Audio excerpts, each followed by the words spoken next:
Hello, everybody. My name is Lewis Lee, and this is Playing in Traffic. And we do this every Thursday night, 9 o'clock Eastern Time. So tell all your friends and family that if you want to talk about cars, trucks, boats, anything you put gas in, we talk about it here. What's up, Ray? Lewis. Yeah, Ray from Motor Mouth. You forgot motorcycles, ceiling fans, wash machines, lawn mowers. We'll talk. You name it. Sausage. Yeah, we will cover it. We definitely will cover it. Yeah. So what's going on? How's your week? I turned around and said, "Holy crap! It's Thursday again? Are you kidding me?" Yeah, it comes quick. Man, like that. Yeah, I'm still working on my project, and like with every project, I don't know if it's just me.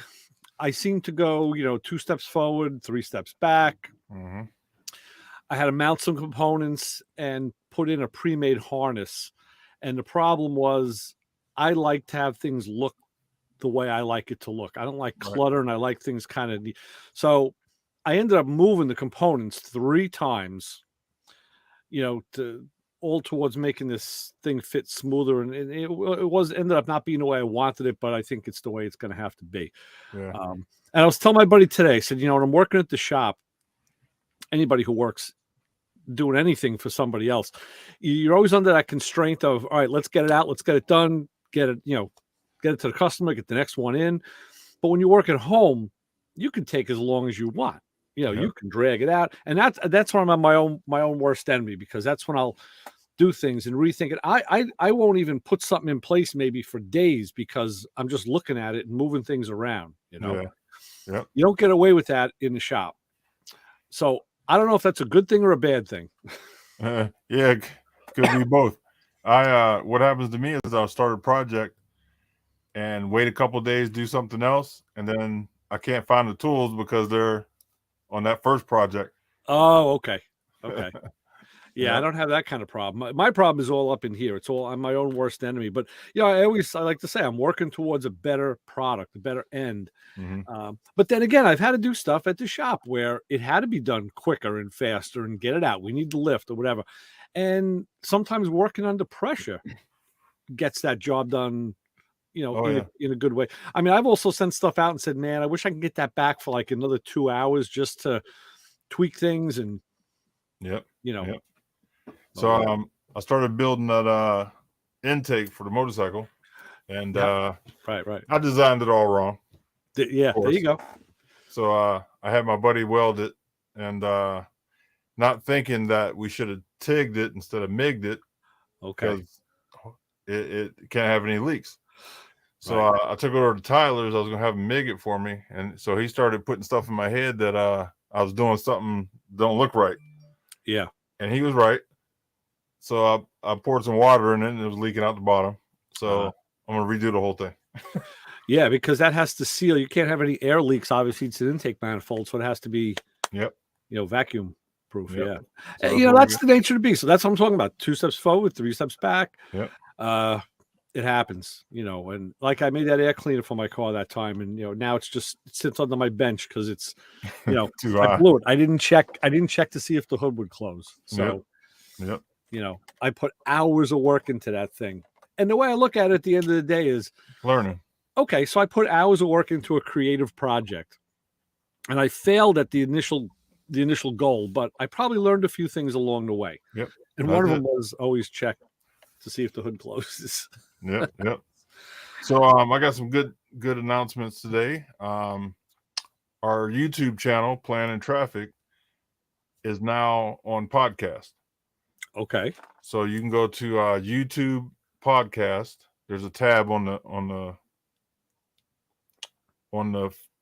page on the I haven't seen that yet. Plan Traffic page. You can hit podcast, so you can listen to it in your car, radio, on your phone, wherever. Right. You can get podcasts. What did it take in order to do that? Well, I had to set up. It's almost like a whole nother YouTube channel. Okay. But it's labeled under podcast. So all the 300 videos that we have on here are now into that podcast. Was there a tutorial on that or anything that you read that kind of helped you along? Yeah. YouTube has a tutorial. Just type it in YouTube podcast, and a whole bunch of stuff come up. I'm going to do that because now, Motor Mouth Radio, we started at the beginning of the year simulcasting our live radio show. We have a Zoom meeting going, and through Zoom, it links to YouTube Live and then goes up as like this show does. It goes up on a channel. Right. So, yep, you can go on now and make a playlist of all your videos, and that'll be your podcast. It all sinks in. It's pretty slick. So tell everybody that they can get the podcast of Plan and Traffic. Absolutely. Well, because we mention this, all the time on Sunday. We're always talking about this show. I'll always talk about what happened Thursday night, and because there's funny stories or there's a good guest or a lot of stuff plays in, and people will call the show that were involved. So we're always doing that the crosstalk thing. So I'll definitely make that mention on Sunday. Yeah, appreciate Very it. Cool. Very cool. Okay, we got our special guest in the lounge, Jeff Lambert from Greezyz Gurage. He's a friend of Arco's and Paul, and they recommended him. So if he's a bust, it's on them. Yeah, right. All right, let's get him in.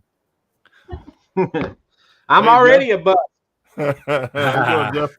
Howdy, Jeff. How y'all doing? Oh man, can't complain. The weather's getting good, Yeah. Where you at in Ohio, right? Yes, sir. I'm in Ohio, just east of Cleveland, and raised in New York City. New York. Oh, okay. What about you, Ray? I'm in New York. That's where I'm at. I'm in. I'm actually on Long Island. I'm not in the city. I'm out on the on that piece that sticks out by the ocean there. That long strip. Yeah. Long Island. Yeah. But I'm on the western part of it. So. Yeah. I'm originally from Kentucky, but I live in South Carolina now. Oh, cool. Very nice. Yeah, I can be downtown Charlotte in about 45 minutes. So I'm just across as we call it, the border. So I'm looking to relocate to North Carolina, but I'm looking at the parts of South Carolina that are just over the border. Yeah, so come to South Carolina. Taxes are better. Yeah, I have a niece and her family's in South Carolina. So they tell me that. So if you got any recommendations for towns where car guys want to go, I'm all ears. Well, if you come down my way, we just started the Greezyz Gurage Car Club, and we've got a bunch of guys in there. We're doing a bunch of tours going around. We doing cruise ins and things like that, traveling around, helping each other work on cars. So I can introduce you to some guys in my area. Very good. Nice. So Jeff, what town are you in, Jeff?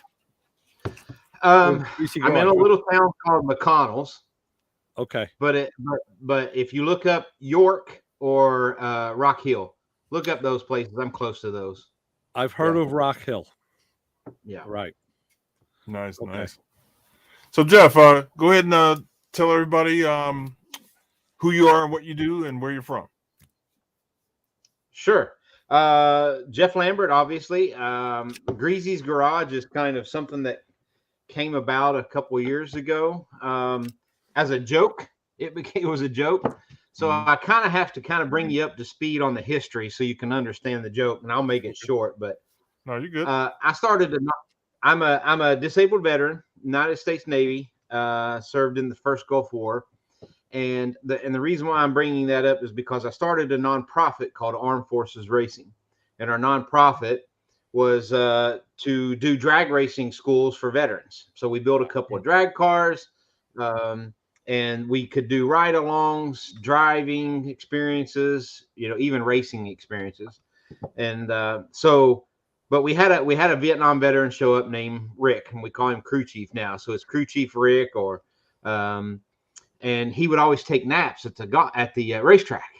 If there was a chair and there was a shade, that's where you was going to find Crew Chief Rick until it was time to go run, and he was taking a nap. So it became kind of a running joke, and they're like, "Where Crew Chief Rick at?" I said, "Well, I fired him. He's taking naps all the time, And so a buddy of mine one day showed up with this sticker and put it on the trailer and said "Crew Chief needed," because we'd fired Crew Chief Rick, of course, And so I come home from work one day, and there's this letter on my door, and it's like I can't read it. It's so I'm from Kentucky, and I couldn't read a hillbilly letter. I mean, it was so hillbilly. and it had grease all over it, fingerprints, greasy fingerprints, and it was this man named Greezy looking to apply for the crew chief job. Of course, that's crew chief Rick writing the thing, right? You know. And so one day I got these Bubba teeth in. I stuck these Bubba teeth in my mouth, and I got me a red, white, and blue trucker hat. And I turned it sideways, and I done a video about how crew chief Rick ain't around no more. We've done fired him. It's Greezyz Gurage now, and how we do everything America, and all this and that. And then that's what launched Greezyz Gurage soap products, hand care products. Oh, so, sweet. yeah. So I know that was a long way to get there, but you kind of had to go a long way around to get to that, you know. No, that's pretty cool. Yeah. So I was looking on your site, man. You got a lot of products. Yeah. You know, I got them here with me. I got to show them off. This was our number one, our first product. This was our red, white, and blue pumice soap. When we started out with this, we went through about 7, I guess, renditions, if you will, as Greezy would say, to try to get this formula right so that it would be a degreaser, but all at the same time not dry your hands out, right? So a lot of the hard oils in this work as your degreasers, and we put pumice in it. And that was another thing, was trying to get that pumice. Believe it or not, it's hard to believe, but there must be 627 million different sizes of pumice, and I had no idea that there was. And so we tried all those different ones, but it's our own proprietary scent. It smells, everybody's like, well, what's it smell like? And I said, well, it smells like Murica, because that's what Greezy would say, Murica, you know. And they're like, well, what's, you know, and they're like, well, what's Murica smell like? And I'm like, well, what's your Murica smell like? So we leave that open to interpretation. But I can tell you, guys buy this soap to not clean their hands with it. Really? They put it under the seat of their car. It smells so good. Wow. Cool.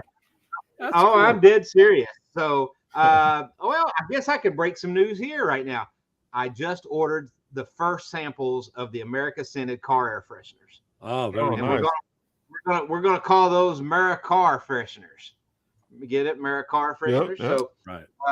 So anyway, because guys were buying this, Zach Parks, a good friend of mine, I met him, another veteran. I went up to his place and helped him with his car a couple of times as a veteran. He buys an extra bar and leaves it sitting on his table beside his chair. And he says, all I do all night is just sit and smell it. Just sit. Matter of fact, I had some customers over today, and they're like, man, I just set it under my seat at my house because it smells so good. So that's nice. So that's really done well. So yeah, so that was our very first product, the very first thing we ever introduced, and it took a long time to get there. And then this is probably our, yes, it is our number one bestseller. This is called our Knuckle Butter, our hand repair balm. You know, I'm sure you all have seen the competition with the green jars. You know, those, and there's a couple other ones out there like that. We're blowing them out of the water. And I know that, I mean, I'm super proud of all of our products, but I am super, super proud of this one. Now, legally, I can't say this cures eczema. I can't say that legally, right? Right. But I will say the story behind this was my wife's eczema was out of control. And I went to the kitchen and started researching and doing a bunch of research and found a formula that would help her ease that eczema on her hands, right? So now, like I said, I can't legally say that, but what I can say is this is an awesome hand repair balm that we sent some up to a mechanic in Minnesota whose fingers were all cut to pieces, look like it from chemicals. And I said, I'm going to make you a deal. I'm going to send this to you. I want you to use it every day for 2 weeks and send me a picture every day. By the third day, he's like, I can't send you no more pictures. My hands are healed now. I'm going to have to see you on that, because my daughter has some eczema that she's been to dermatologists for. She was taking, you know, internal medicine. They gave her some injection, and nothing really fixed it. So yeah, we're up for anything. Well, the thing that I learned, I am a geek on this stuff now, and I would never have thought a car guy would have been a geek on health and beauty items, right? But the thing that I've learned is all your major brand store people that do this hand repair balm, is the number one complaint you're going to hear from people when they use this is it's too greasy. It's just too greasy, right? Well, they're used to the store-bought stuff that you find in the big chains. And you know why they're not greasy is because they put alcohol in it. Yeah. Mhm. So what's the alcohol do? It Dry it out. evaporates out, takes the Yep. grease out, but it's always drying your hands. Yep. So to combat that, we put aloe vera in ours. So when you use this, use it liberally. If you've got a really bad spot, use it liberally. And then as it starts to heal, less and less and less. And then you can maintain with, something that's not doesn't feel as greasy. Right. You right. know, I can rub it in and not feel it at all anymore when my hands were really, really dry. So that right there is probably these are our two biggest selling products, our soap and obviously this. I would get in the winter. But then we introduced. Oh, I'm sorry. Go on. Yeah. No, go ahead.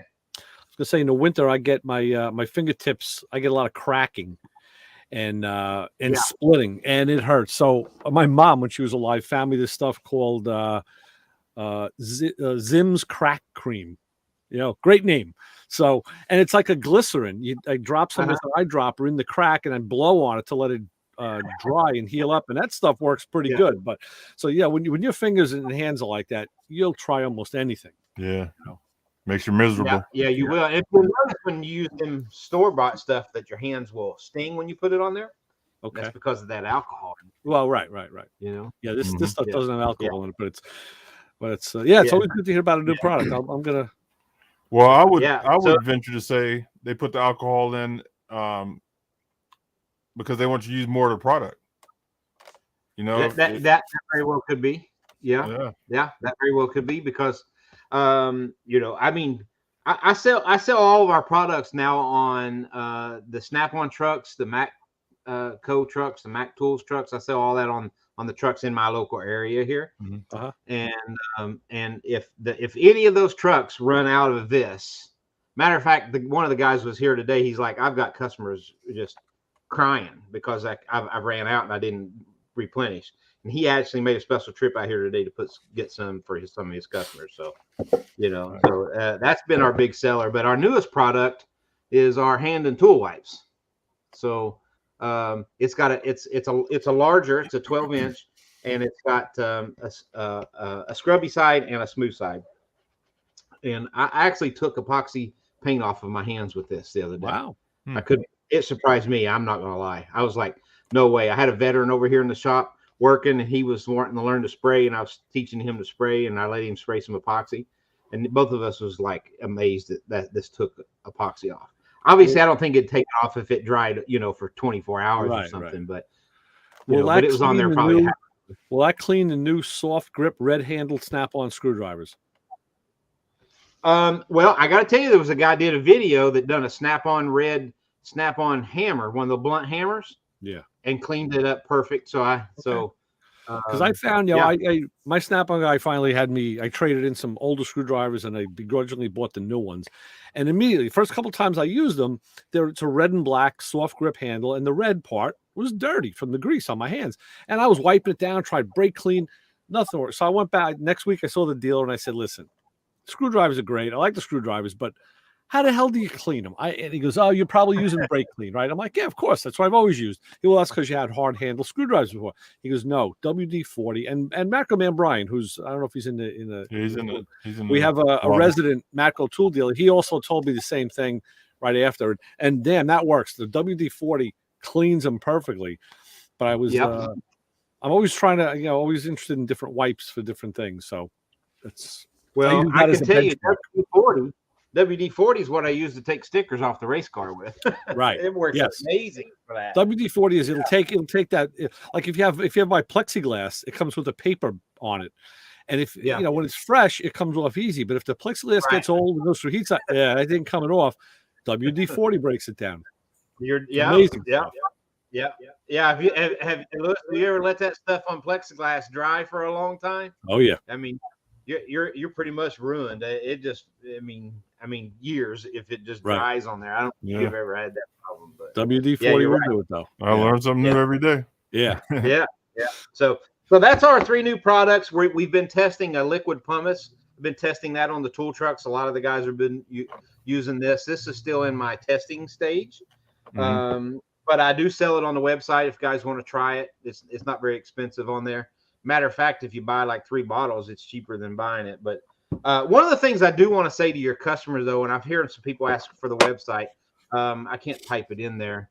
It's greezyzgurage.com. But one of the things I do want to say is a lot of guys, we make premium products. What I consider our products to be the Lamborghinis or the Corvettes of Chevrolet or whatever, that's how I look at our products, because we only use the very best products, ingredients in them. So I just wanted everyone to know out there, when they look at a bar of lava soap compared to our bar of soap, there's no comparison. We've only put the very, very best in there. So Jeff, what exactly is pumice? Pumice is a rock that comes from when a Volcano. Volcano. Thank you. When a volcano erupts, that's the pumice rock that comes out of that, and then they can crumble that up into different sizes. It's like gauges, like wire gauge kind of a thing. Okay, so that's how you get the 640,000 different. Yeah, there's not really that many, but that's what it felt like. Right. Yeah. Okay. So, yeah. So we ended up going with a little bit of aggressive one, because the hand softening products, the oils and stuff in there were softening the hand so much that you could get away with. This is what I'd call the aggressive. This is what I would call your light to medium, But a lot of contractors are buying these now and putting them in all their trucks, like roofers and stuff like that, and so their guys can wipe their hands down before they eat lunch or get back in the truck or whatever. Yeah. Nice. Yeah. So that's how Greezyz Gurage came by, and that's our products. Right. Yeah. So how long have you been doing it? So we launched in May of last year, and it's Gurage. Yeah, I put the new link there because okay. Yeah. Yeah, gotcha. So we launched in May of last year, and we launched with a bang. We gave away a 1928 Model A Roadster pickup truck last year. Wow. So we done a sweepstakes for every purchase that you made on the website. You got enrolled or in there. Now you can, by law, you can go onto the website and read the rules and enter for free. There's no purchase necessary, but yeah. So we launched that away, and then gave that away in August. A young man out of Tennessee won that truck and came down, and picked it up, and him and his wife and kids, they just had a blast. So yeah, I bet. But I've been saving something for your show that I haven't announced. I got a big groundbreaking announcement. If you want me to go ahead and give that away now. Yeah, spit. All right. So we're going to be starting a new program here at the garage, and it's going to be build your own hot rod experience. Okay. So in other words, you're going to come into the shop, spend 5 days with us. When you leave out of here, you'll have a running, driving, steering, braking, painted car. Very cool. Nice. Okay, and so what we're going to do is the same sweepstakes, and at Christmas time we'll draw the winner, and you're going to win a 32 5-window coupe, and you get to come to our shop and build it yourself. Wow. That's cool. Let me write that down. So when you go to our website and you purchase a product, you'll be required to make an account, and when you make that account, that is automatically will enroll you and let you know the points that you have towards. So we're going to be doing some double points stuff around that Christmas time, so if you buy some stuff, you'll get double the points. We even done 10 times the points last year. So normally if you would buy for every dollar spent, a point or an entry. So if you buy $15, that's 15 entries, right? Well, 1 month we done 10 times the entry, so that $15 got you 150 entries. Oh, nice. And so if you want a 32 5-window coupe and come to the garage and assemble that with us, only thing that'll cost you is your hotel. If you live too far away, you'll have to get your own hotel, but you can come to the shop and build the car with us. Man, that's pretty slick. Yeah. So it's I already got the body. I picked it up last week. So yeah. So we're I will say there's a little bit, because we can't build a full car from scratch in 5 weeks. So I'll have to prep the body and hang the doors. I'll be doing a lot of that stuff, but we'll be putting the running gear in it, the engine and the suspension. We'll be doing all that here, and then we'll push it over in the paint booth and paint it. Yeah. Nice. Now, what's the dates on that? We're going to do that. We're going to announce that at Christmas time. Okay. We're going to announce the winner at Christmas, but right now you can enter. Right now. Okay. Nice. Yeah. So you can get in. So that's something that just we've been talking about back and forth how we was going to give this 32 away, and that's what we decided we was going to do with it. So you get to come in the shop. Yeah. You'll have to. I will say, as a little caveat, we're not putting interior in it. You're going to have to put your own interior in it, but we will get you a run and drive and in a seat, sitting, going down the road. Milk crate. Milk crate. Milk crate. I've done that plenty of times. Well, if you're going to bring a milk crate, then you got to have a vice grip steering wheel.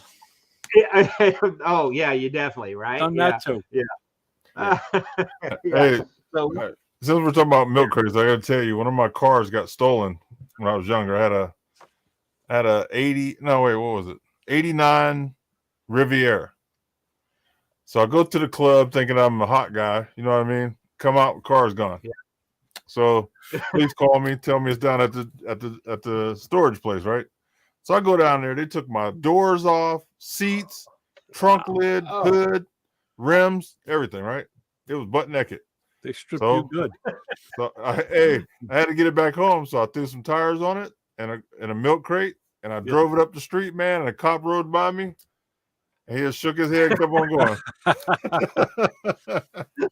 He figured I ain't steal it if I'm riding, up the street. Oh yeah. That's funny. Let me tell you my favorite cop car story.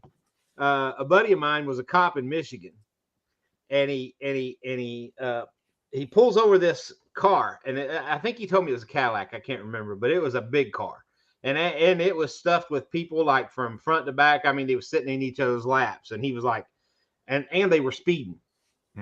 So he pulls them over, and he's like, what's going on here, and and everything, and they're like, well, we're trying to get my dad to the funeral home, and they're like, he's looking in the car, and all he sees is younger adults and kids. He don't see anybody old enough to be a dad, and they said, well, I don't see your dad. They said, oh, he's in the trunk.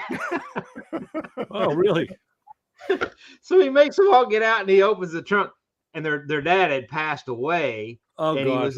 He was in the urn. They had him cremated, and they was trying to get to the funeral home. And that was his story. But he was like, oh my gosh, I can't believe they've got the dad in the trunk in here. And but yeah, as soon as he found that out, he just let them pile back into the car and go on. Could you imagine the way he was looking? Oh yeah, I can imagine. I can't, man. Yeah, that's cool. So that's terrible. But all right, but anyway, that's how I came to know Arca's. In my back. Yeah. Did you lose me?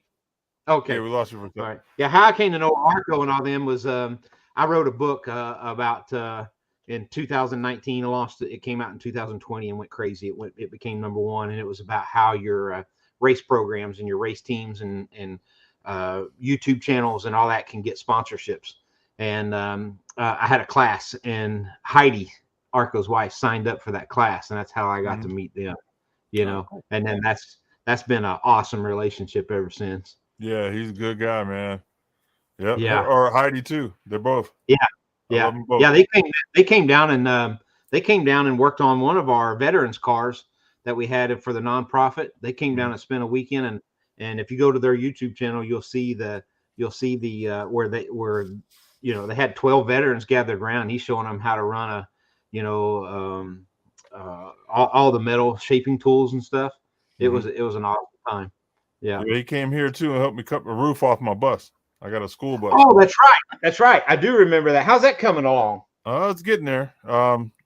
it's just so many tedious things you have to do. It's not like building a car. I mean, Yeah. I'm building a house. You know what I mean? Right. So I'm getting there. Yeah. Yeah. Yep. They helped me raise the roof. We raised it 18 inches. Paul came up, and man, we had a great time, dude. It made good friendships, and it was a nice event. Yeah. Well, that's how I met Paul, because Paul came with him to help work on that car. So yeah, I stuck right beside Paul's side the whole time he was down here, because everybody. Well, there he is. Look at there. So I stuck beside Paul's side the whole time they were down here, because everybody was over there with Arco, and I thought, well, I'll get the one-on-one training if I just stay with this guy. So I just stayed with him and learned, everything I could learn from that guy the whole weekend they were down here. Oh yeah. Now forget all of it, because I taught you wrong. Well, Paul, I hate to tell you, but that car's still sitting in the garage unfinished. There's so many other projects that I never got back to it. Yeah. So sorry to disappoint. No, you didn't disappoint. That's fine. That means Yeah. it's still waiting there for me to come back to the Carolinas. Man, all three of you come. Bring Arco and Heidi with you. Come on. Yeah, I'm coming out of town. I'm not as close as I used to be, because I've relocated to Texas now. Yeah. Coming to you live from in the shop. Nice. Yeah. So, well, we broke ground today on a 30 by 90. Oh, nice. This is 30 by 50, so you're going to have another 40 feet. Yeah. Well, it's I was just telling the guys here, we're starting a new program where you can come in and build your own hot rod. We got some 32s and stuff that we're doing, and I needed a bigger shop so I could store frames and things like that. Where did you put this? Behind your house? Yeah, behind it. Okay. Yeah. You remember the shop, and I went off to the left of it there. Okay. And, the excavator came in today, and he was like, "Okay, my jobs usually take me 3 to 4 hours, and I'm leaving for the day. I'll see you tomorrow." Because he had to cut like 4 feet out of one side and move all that dirt to the other side. Yeah. Wow. But bless his heart. That's what we'd say in the South. Bless his heart. Yeah. Yeah. All right, so we're gonna let some of the other fellas in. They can ask you some questions. Okay. These are our usual what do you call it? Hanger outers. Okay. They get called a lot of different things. But there's our resident tool man, Brian. Hey, Jeff. Howdy. Oops. How you guys doing? I'm on now. This Papa Squirrel, he's the chief and high commander. Well, with the name Papa, then we gotta have to listen to everything he tells us to do, right? Well, actually, we gotta listen to Debbie, and she tells him, then he tells us.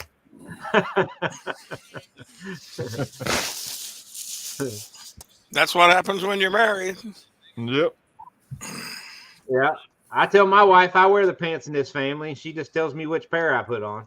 There you go. Exactly right. Yeah. So what's do you it have going to any take for you guys projects that to you're come to building for Texas? yourself right Come now? on down. I'd love to come to Texas. What'd you say, Lewis? Are you building any projects for yourself right now? So, yeah, I've got a 30 Model A in there. I got a Phaeton 4-door convertible. Some people don't know what a Phaeton is, so I have to explain it. Mm-hmm. But I got a Lincoln Flathead V12 I'm putting in it. Nice.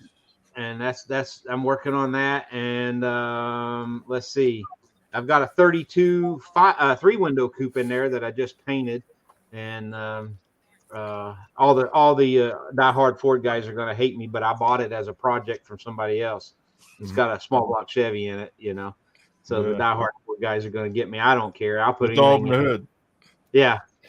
So anyway, that's pretty much about it. I don't know if y'all seen that Clemson car, if anybody's been looking, but we're building a car for Clemson University right now. And if you go to my Facebook site, you'll see that.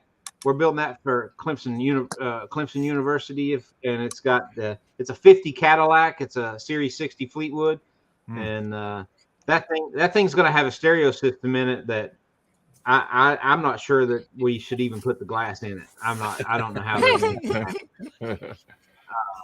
I mean, it's going to be ridiculous. Yeah,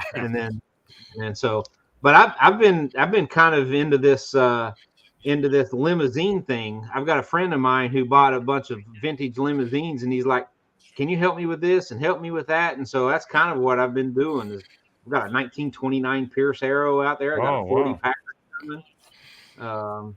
The Pierce Arrow guys already hate me. They're like the Model A guys. You know, the Model A guys, if you don't do it original, you're destroying history. Yeah. So I put up some pictures of that Pierce Arrow the other day, and one of the guys said he called me a generic hot rodder ruining history. That's what he called me. Did he go back? Did he go back and talk to everybody who was doing that in the 50s? Right.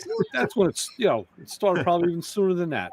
Come on. Well, I ain't trying to make off the traditionalists mad, but I don't know if you know, but that Pierce Arrow is a $150,000 car the way it sits, and it's a rust bucket was made out of wood. So if you want to save history, you come and buy it. Yeah, that's right. That's the thing is nobody's going to go through the trouble to put $300,000 into a $150,000 car. By the time it's done, there is no market because the people that want that car will all be dead. Yeah. I hate to put it as blunt as that, but that's the truth. No, Paul, you're right. Or like you just said, you're underwater because you spent 2 or 3 times the amount of what the car is worth to restore it, and now, never get it. We run into that all the time with the stunt crew when we used to jump the full frame Chargers for the Dukes of Hazzard stuff. Oh, and wow. all people would come out of the woodwork all the time saying, "Oh, the reason I can't afford to own one of these cars is because you guys are wrecking them all and all this other stuff." That's not why. And we routinely would go through and video our build process. We get the rusted out shell donated to us from a guy down in North Carolina that restores Mopars. He takes everything that's possibly usable and gives us the scrap. And we fill it full of Bondo and pizza boxes, and then we send it off a ramp at 45 miles an hour, But we get all these workers always saying, "Oh, you're the reason I can't afford such a thing." We even went as far as to we posted a video of a car, and it was one of our upcoming jump cars that had been donated to us. And someone replied from he was a long ways away, Idaho, Iowa, something like that. So it was like a 12-hour drive to Ohio. Anyway, long story short, he ends up getting his dad, getting a gooseneck, riding out, and within 5 minutes of being at our shop, he goes, "This is pretty bad." He went home with an empty trailer. Yeah. Well, the fact is number one, no matter what you do, you cannot change the fact that that's a Pierce Arrow. It's the Bluetooth attached to it. It will always be a Pierce Arrow. You cannot change that. No. It's always a Model A. You cannot change that. Yeah. It is what it is. This car started as something. You started with something. You started with a Pierce Arrow. Okay, it's going to be modernized. It's going to be usable. You could drive this Pierce Arrow from the Carolinas up to Maine, have lobster dinner, come home. Yeah. Can you do that with a 1929 Pierce Arrow if it's an AACA car? No. There's a handful of guys that might be able to. They're all gathering down in Florida for the Great Race or whatever, the Great American Race, or whatever they call that. Yes, there are still a handful of cars, and there's some people out there running them hard still, but the interest is going away. The pre-war stuff is going away. Nobody, unfortunately, it's what it is. The history remains, but the people are dying. And the younger generation that say they can't afford it, you're the guys that don't want to preserve it. You don't want a Model A. One of the most affordable cars there are. You don't want them. I ran into a kid today, and you know what he told me was hot in high school right now? I can't believe it. 80s and 90s Ford Escort. That's what everybody's wanting around here now. And I'm like, what? I believe it. especially the what was it, the Rally Edition or whatever. Yeah, yeah. I had a GT Turbo. yeah. Yep. I had an Escort station wagon. I loved that car, and the stinking dude ran into me and tore it up. I Oh, should have man. shot him. I love that car. Lewis and Tyler, you're both in Ohio. Currently, yes. You're both very close to Pittsburgh. Yep. Currently, yes. Okay. Currently. I don't know about tomorrow. Monday, I'll be in I'd Chicago. like for you guys, if you could break away from your daily routines come July, to come over to Pittsburgh and check me out in the pits at the Pittsburgh Vintage Grand Prix. Oh yeah. for sure. I worked a deal the other day. I'm going to be working in the pits at Pittsburgh Vintage Grand Prix this year again. Oh yeah, we'll come over there for sure. So if anybody's never been to the Pittsburgh Vintage Grand Prix, you need to go. If you have gone, you'll know exactly what I'm talking about. It's probably one of the best events in the country where you will see a little bit of everything, and it's the only place in the United States where they still do vintage racing through the streets of Pittsburgh. No, it's not. Oh, that's nice. Is that that's July? No, I'm just. I see a couple different events. The Historics at Pittsburgh International Race Complex. No, Genley Park. Genley Park. I'm looking for the date. It's late July, mid-July. The Pittsburgh Vintage Grand Prix it's like a 10-day festival, and it ends with the vintage race in Shenley Park. Oh, okay. So these are listed as individual events, but it's all one big conglomeration. Yes, it's for about 10 days time, 12 days time. I see that now. Yeah. Okay. So it starts on the 9th. There's a pre-event, and then I bet that's a stream bed. The kickoff stuff is in July on the 13th. Okay. So it's basically the 13th through the 20th of July. Something like that. 22nd. Good, because I'm going the last week to Michigan. Hey Tyler, I got something for you. What's up? Hold on. Folding chair. Oh yeah, that's your bus driving seat. So listen, I take my bus over to Tyler's, and that's where everybody came to cut my roof off, right? Uh-huh. So I get in to move it, and Tyler peeks in the window. He goes, "Is that a folding chair?" I was like, "Yeah, how else will I get it here? I took the seat out." Hey, that folding chair worked good. Didn't slide but once. Drove 6 miles through the hood of Youngstown on a folding chair. Hey, in the snow. Yeah, we don't have no regulations here, so we can drive anything. Well, we got regulations for where you can park that bad boy, though. Yeah, that's true. You can drive with a rust. You can drive with a car that you can see through the doors out the back, rusty, but you can't park your bus there in your yard. Right. So Jeff, I watched that bus build, and I watched it. I was like, man, I wish I was there. I should have came up for it. It was a good time. These guys did not play around. They went to work, man, and I'm standing there like, oh my goodness, look at this. They're cutting and sanding and shooting sparks. It was a beautiful weekend, man. It was nice. That's how Paul lost all of his hair, see? Yeah. Paul, It was my first time being involved in a big group effort like that. It was a lot of fun. I learned a lot. Being my first time and hosting it in my crazy, chaotic, disorganized shop, I was a little on edge that weekend, but You were. tried not to bite anybody's head off. You were on it. you know, Tyler has a really nice shop, big shop, lit well. It's clean. I mean, nice shop. It's kind of junked up right now, but Yeah, that's why I'm putting in my new shop. I had you take a 1929 Pierce Arrow, take a 1960 Cadillac 4-door, right, and then you take a 40 Packard that seats 14. Wow. Okay, and then you put 264 Galaxies, a Model A, I mean, I try to work on something, and then you're just tripping over everything all the time. I know exactly what you mean. I have a 62 Impala, a 72 GTX, a 76 Sunbird, and a couple of modern cars in the shop right now. And all of them got the motors out, torn apart, parts stacked everywhere, radiators leaned up against the wall. It's a madhouse. So in Star Wars, Obi-Wan says, "Who's the fool? The fool or the fool that follows?" So are we the fool for having so many cars, or are we the or are we the fool for not having a big enough garage? I don't know, but I'm going with the bigger garage. So here's what I learned long ago. When you upgrade anything, you'll eventually fill it. It goes for toolboxes, it goes for garages, it goes for houses.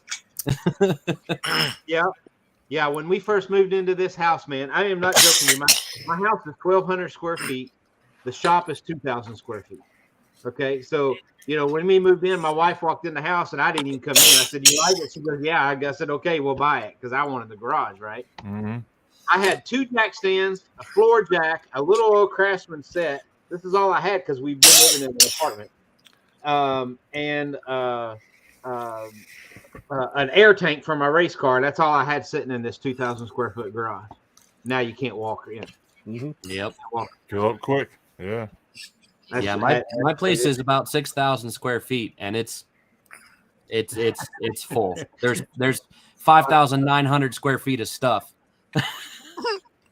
Well, I'm putting the first building I'm putting up is going to be a 30 by 30, and I've already told all my buddies and everything, 1 car at a time goes in there. That's all. And they're like, right. One guest spot. Well, that's basically how I'm doing it. It's a 30 by 50 shop.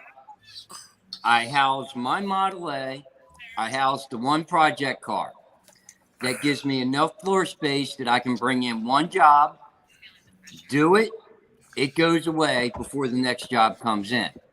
So as you can see, we got empty spot now. That truck is gone. How'd it come out? Truck came out fine. However, there is a, I guess I'll go ahead and make the announcement if you don't mind me making it. Yeah, please. Vintage Iron Texas and I parted ways on Monday. Heat it up when you get done. Okay. No glass, start, stop, steer is 100% from the house. I am not going to go work for somebody else again. I'm running my own show. I'm my own boss. I answer only to me and my wife in the bank. Okay. You notice he snuck that in there, right? Yeah. Yeah. She must be close by. It reduces the commute. So Yeah.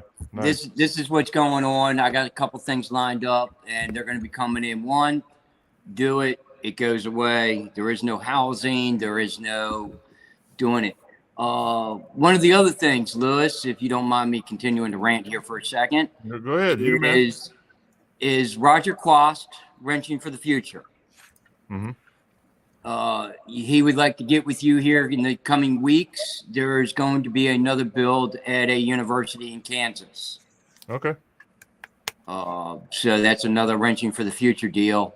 And the Rankin University wrenching for the future one has been a tremendous hit. The raffle tickets are now on sale. So get yourself a raffle ticket by going to the Wrenching to the Future, and you'll get a chance to win that truck. Nice. I think that's about it that I wanted to use your airtime for. Hey, anytime, man. You family. Come on anytime and say what you got to say. Matco man Brian. Yes. Yep. Yeah. So you run a Matco truck? Yes, sir. Yep. Oh, yeah. Yeah. Yeah, I like to try to hook up with you and get some. I was a very strong Worth soap seller, and ever since the pandemic and all the BS and craziness with supply, a lot of my stuff is kind of dried up, and it's hit or miss, or I'm waiting forever. And as we learned, Brian, dried up soap is not good.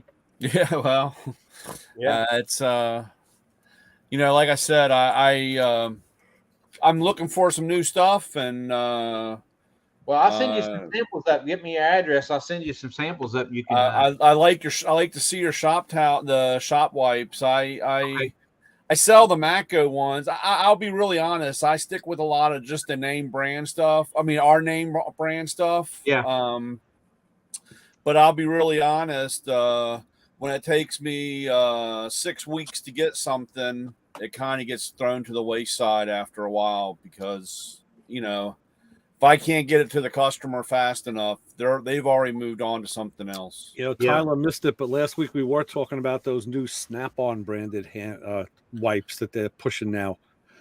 I was lurking. I heard you talking. Were you? Okay. All right. Yeah, the 1928 formula. Yeah, right, I don't know what that really means, but those guys know how to blow smoke up your butt. But I'm not here to talk about that right now. So Tyler, are you a stuntman, Tyler? Did I hear that right? So I'm trying to kind of pay attention where everybody's talking, trying to figure out what everybody is. I've done a little bit of everything. So I ran a tool truck like Brian for a while, but I had a Snap-on truck, so that's why we jab back and forth a little bit. Oh, I see. He's a dirty bird guy, and I'm the original, you know. So, but yeah, I work with the Northeast Ohio Dukes Hazard County Stunt Show reenactment stunt team. Oh, that's awesome. Yeah, we do it's like watching an episode of the Dukes of Hazzard happen right in front of you. Yeah, I've been with them for about 10 years now, and I've done most of the jobs that the team has, including building roll cages for the stunt cars and all that stuff, doing body work. And last year, I actually did my first stunt. So you do body work like I do, pizza and Bondo, pizza box. Yep, no. Pizza boxes, Bondo. You know, maybe some metal, one of my cars. Maybe some metal window screen. You know, whatever it takes. Yeah. So my neighbor, he's a disabled Navy vet, got in a diving accident, paralyzed from chest down. And he's my next door neighbor, and his dad and me and him are just, you know, Paul met him. Remember Caleb in the wheelchair? He's not disabled. No, he might be in a wheelchair, but he's not disabled. It does not stop him. I promise you, it does not stop him. Matter of fact, I asked him one time. I said, "When you got injured, did you go through depression?" He's like, "No, I didn't." You know, I mean, because most guys would, but like, no, he doesn't know. But anyway, he's got a General E, and okay, yeah, and it's all hand controls. He's got all hand controls and stuff in it. Nice. So yeah. Maybe I don't know if you stay in Ohio with your shows though, but if you ever make it down, we've gone all over. We've been to North Carolina, Virginia, West Virginia. We've been in Pennsylvania. We did a small stunt show down in Daytona Beach some years ago. Yeah. We've been to Upper Peninsula, Michigan. We've got one scheduled for 2024 or 2025 in Canada. Oh wow! So, well, if you ever make it down this way, man, I'd love to grab him and you know and have him come out and see the show. Yeah, for sure. Actually, you could probably ask him if he knows Raymond Kohn, Kohn. That's the guy that started the stunt team. He's the General Lee stunt driver, and he's really active in the Dukes of Hazzard fan community and the General Lee Owners Club and all that stuff. Yeah. When he bought this car, he had everybody sign it. It was already signed. The trunk was already signed. I think Boss Hogg and maybe Roscoe had already passed. Probably, yeah. Yeah, but he has everyone else's signatures on there, and he loved that so much he took it off and went and bought another trunk lid to put on it. Yeah. Painted it. Yep. You know, so you could hang that up in case it ever got in an accident or something. Right. Yeah. We've had interactions, and at some of our stunt shows, we've had cast members there. Like I've gotten to meet Catherine Bach. But basically, I've met all the big cast members that are still alive. I got to hang out with Ben Jones and Sonny Schroyer and all them guys. So it was it's been an interesting experience being associated with the stunt team. I've learned a lot, and actually, that's what kind of got me started down the path of building race cars, is welding roll cages for the stunt team. And I always tell people, everyone's like, well, you know, race cars, you got to be so precise with your welds and all this stuff and blah, blah, blah. And I was like, yeah, but I come from a background where you hope you never use your roll cage ever, and we know we're going to use it every time. Right. Yeah. We land on the roof every stunt show. So yeah. Oh, wow. Yeah. 45 miles an hour, hit a turnover ramp, spin through the air, and land on the roof. Oh, so you're doing it on purpose. Yeah, of course. Yeah. And then the car tumbles across the ground and all that stuff. So yeah. Basically a derby car cage. Yeah. Jim, what's that all on your desk behind you there? Oh, that's all my RC car junk. That's what I thought it was. I just didn't want to call it out. I couldn't really see it that well, but that's what it looked like. Yeah. Yeah, that's like 50,000 pieces of all the cars I got taken apart at the moment. Yeah. Yeah. The guy out here that was that's doing my excavation for my building out here, he had to cut a bunch of dirt out, and he started sloping everything up. And then I said, "Why do you slope it up like that?" And he said, "I do RC cars." And he said, I've built many a track. So that's why he was building it that way. And he got his RC car out and was just flying around that thing. I was like, holy cow, those things are fast. Oh yeah. Oh yeah. Yeah. What's your favorite car? Oh, just happened to have it on. You're pulling a Ray on us. Yeah, right. I learned from Ray. Oh wow. Is that a Camaro? Yeah. Third gen Camaro. This is the drag car. The latest thing now with RC racing is no prep drag racing.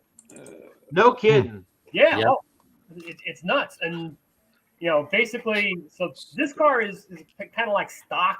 It's called a VXL class. Everybody has the same motor, same speed control. These cars will do 132 feet, 2.5 seconds. The Street Eliminator class, which is basically any motor you want, but it's still only an 8-volt battery pack. Those guys are going 1.8.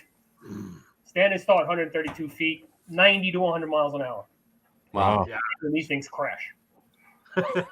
Right. Wow. So, Jeff, I have a skincare and whatnot question for you. Okay. Are you going to branch off into making body soap for mechanics? Because I'd love to build body soap. Like body soap. Yeah, okay. You know, because I would love to eliminate the bottle of Dawn in my shower. So that's funny that you mentioned that. So yes, we are. So we were actually thinking about a because we took the mechanic bar here and we took the pumice out of it, but left the degreasing properties. And a lot of the guys are liking that, but so many people have been asking us for body wash. Yeah, you know. And so we have started down that road. And I tell you something else we've started is mechanics laundry detergent as well. Now you're talking. I have been working. So I nobody knows this. This is the first time I ever talked about it. But we have been working on a formula because here in South Carolina, I don't know where everybody else is at, but I change T-shirt 4 times a day. I mean, it's soaked. And there's no amount of detergent on the shelf that you can pull off at Walmart that takes that, you know, that musky smell after it's been washed. It just doesn't come out. Yep. I have been working hard on a formula, and I found it. I think my wife's been washing my clothes for the last 6 months or so in this stuff, and it's taking that smell out. So that's something that's going to be coming soon, along with the body wash. So the body wash is something. I tell you what, the problem with the body wash we're having right now is finding the correct scent. Because we're trying to be branded with the America scent that the bar is, right? And so I'm trying to formulate that same scent into it that this has. And so that's what's kept us from releasing it, to be honest with you. But it's ready to go. Huh? Tire smoke, nitro oil. There you go. Sounds like American to me. Yeah, there you go. Just how's it going, man? residue. Good. How are you? Good. What's that? The 4th of July fireworks residue smell. Sulfur. Yeah. Can't get more American than that. Yeah, that's it. Maybe Oh, yeah. apple pie. Methane. That and gasoline. Yeah. Nitromethane. Yeah, I don't mind smelling like nitro when I get out of the shower. I don't want to smell like gasoline when I get out of the shower. Man, there's some guys, they keep this. I keep a bar of this in the shower all the time, but what I do is, scrub up to the elbows or something like that, But I've got guys that clean with this every day, and I'm like, I don't know how you could do that. I mean, that pumice gets pretty rough. I will say, when I used to be a diesel mechanic, the days that I didn't take a shower first and went out to the truck pole and the mud pits and stuff, those buckle bunnies will hit on you more if you smell like diesel. Buckle bunnies. Yeah. Yeah. Well, yeah. So we're always trying to find new products here. I actually hired a gentleman. I'm really not sure what his actual title is. I call him the mechanic hand soap engineer, but he engineered a formula for us that's a pre-work lotion. So you put it on your hands before you work, and it doesn't allow the chemicals and the grease and stuff to get down into the cracks of your hands and things like that, and it prevents that. And there's other products on the market for that, but we wanted something with a little bit less. I don't like the chemicals. I'm not one of these, just all natural guys. I just trying to stay away from all the chemicals that's harming, us and not doing any good. And that's what I try to stay away from. So we call that the pre-work lotion right now. We haven't really officially named it, but so yeah, there's a lot of things here for our products that we're working on. There's a lot of merit to staying away from chemicals. I actually blame the aluminum ingredients in antiperspirant deodorant for the short-term memory problems I have today, because when I was a young lad, I had to use that stuff a lot, and no one ever talked to me, or apparently my parents, about the risks associated with all the aluminum content in that stuff. And I was getting like the triple prescription strength, maximum blah blah blah stuff. Yeah. And, well, what people don't realize is it clogs the pores, Yep. right, and doesn't actually allow you to be natural and perspirate like you're supposed to, right? Right. And then your body's soaking all those in Yep. at the same time. So yeah. So it's I get what you're saying, and we're trying to stay away from that. We've got a new nitro glove coming out. I tell you, one of the things that, to be honest with you, that we kind of painted ourselves in the corner about, because you got to remember when Greezyz Gurage started, it started out as a joke. It was a joke. It was not something that was supposed to be this, And so in that very first video I ever done with them stupid Bubba teeth in, I'm like, everything we do is America. We got America cars, America tools, and That's how Larry the Cable Guy got started. Yeah. Oh yeah. Yeah, well, Larry the Cable Guy. That's how that whole persona started, the same way as a joke. He's from Boston. Is he really? Yeah. I did not know that. He's got a northeastern accent. But then we brought out these America hats here, and they're made in China. And people started kind of busting on me, and I'm like, well, look, I'm the only company in the country that can make a Chinese hat American. So anyway, I've kind of painted myself in this corner. Well, that's because our products cost a little bit more than everybody else's. Yeah. Mostly the bars of soap. We're in line with the other stuff for the most part, but I have it all made in America now. And nice. I'm telling you guys, go try to find a nitro glove made in America. Holy cow, was that hard? Yeah. And I finally found a company, and so we're going to be carrying some nitro gloves as well to help, to combat that. But yeah, everybody's like, America. So yeah, that's kind of where I'm at now. I wonder, maybe you could reach out to Doug Cook at Motion Raceworks, because he's big on the American-made automotive performance parts and all that stuff. It'd be cool to see you guys partner up. All right, I don't know him, so I'll have to. Motion Raceworks is the company. Okay, I'm gonna write this down here. So I was tired of the chemicals myself, so I started making my own beard balm. Oh And- yeah. Yeah, because I wanted some natural stuff. You know what I mean? I was every time I put the other stuff on, it was like thick, and I could just feel it on me. You know what I mean? But now I make Yeah. my own stuff. I wish I could take this camera in there and show you my countertop because we're making beard balm right now. We're making our own natural deodorants. We've been doing all that. And I've been sending some of that beard balm out to some of my bearded buddies, and they're like, "Holy cow! Send me a 5-gallon bucket of it." They love it. Hey, I'm just saying, you know. But man, I tell you what, I can't do everything. So Yeah. I kind of quit. But if you all want me to mix some up for you, I'll mix some up for you because they love it. Oh, We need some playing in traffic beard balm. Did you What are say you your using, name was Lewis? Bud? Using what's your secret ingredient, Lewis, for your bomb? Lavender. Okay. That it helps your sinuses. It does a whole bunch of stuff. Nice. See you, Jim. All right, Jim. Bye, Jim. Yeah. Is it just lavender? That's all. For the fragrance. The fragrance part. What else do you use? Beeswax, shea butter. I use African juju, something, all kind of stuff. It's a whole bunch of different oils. Is it the jojoba oil? Jojoba, yeah. Vanilla tobacco, nice. Yep. This is the one I've been using. It's made by my buddy's wife's family's. They keep bees, and they use all the beeswax and stuff for the beard balm products. I use it for lotion and everything, man. Because it has all the different oils in it. Vitamin E. I put some stuff in it to give me a little vitamins. Yep.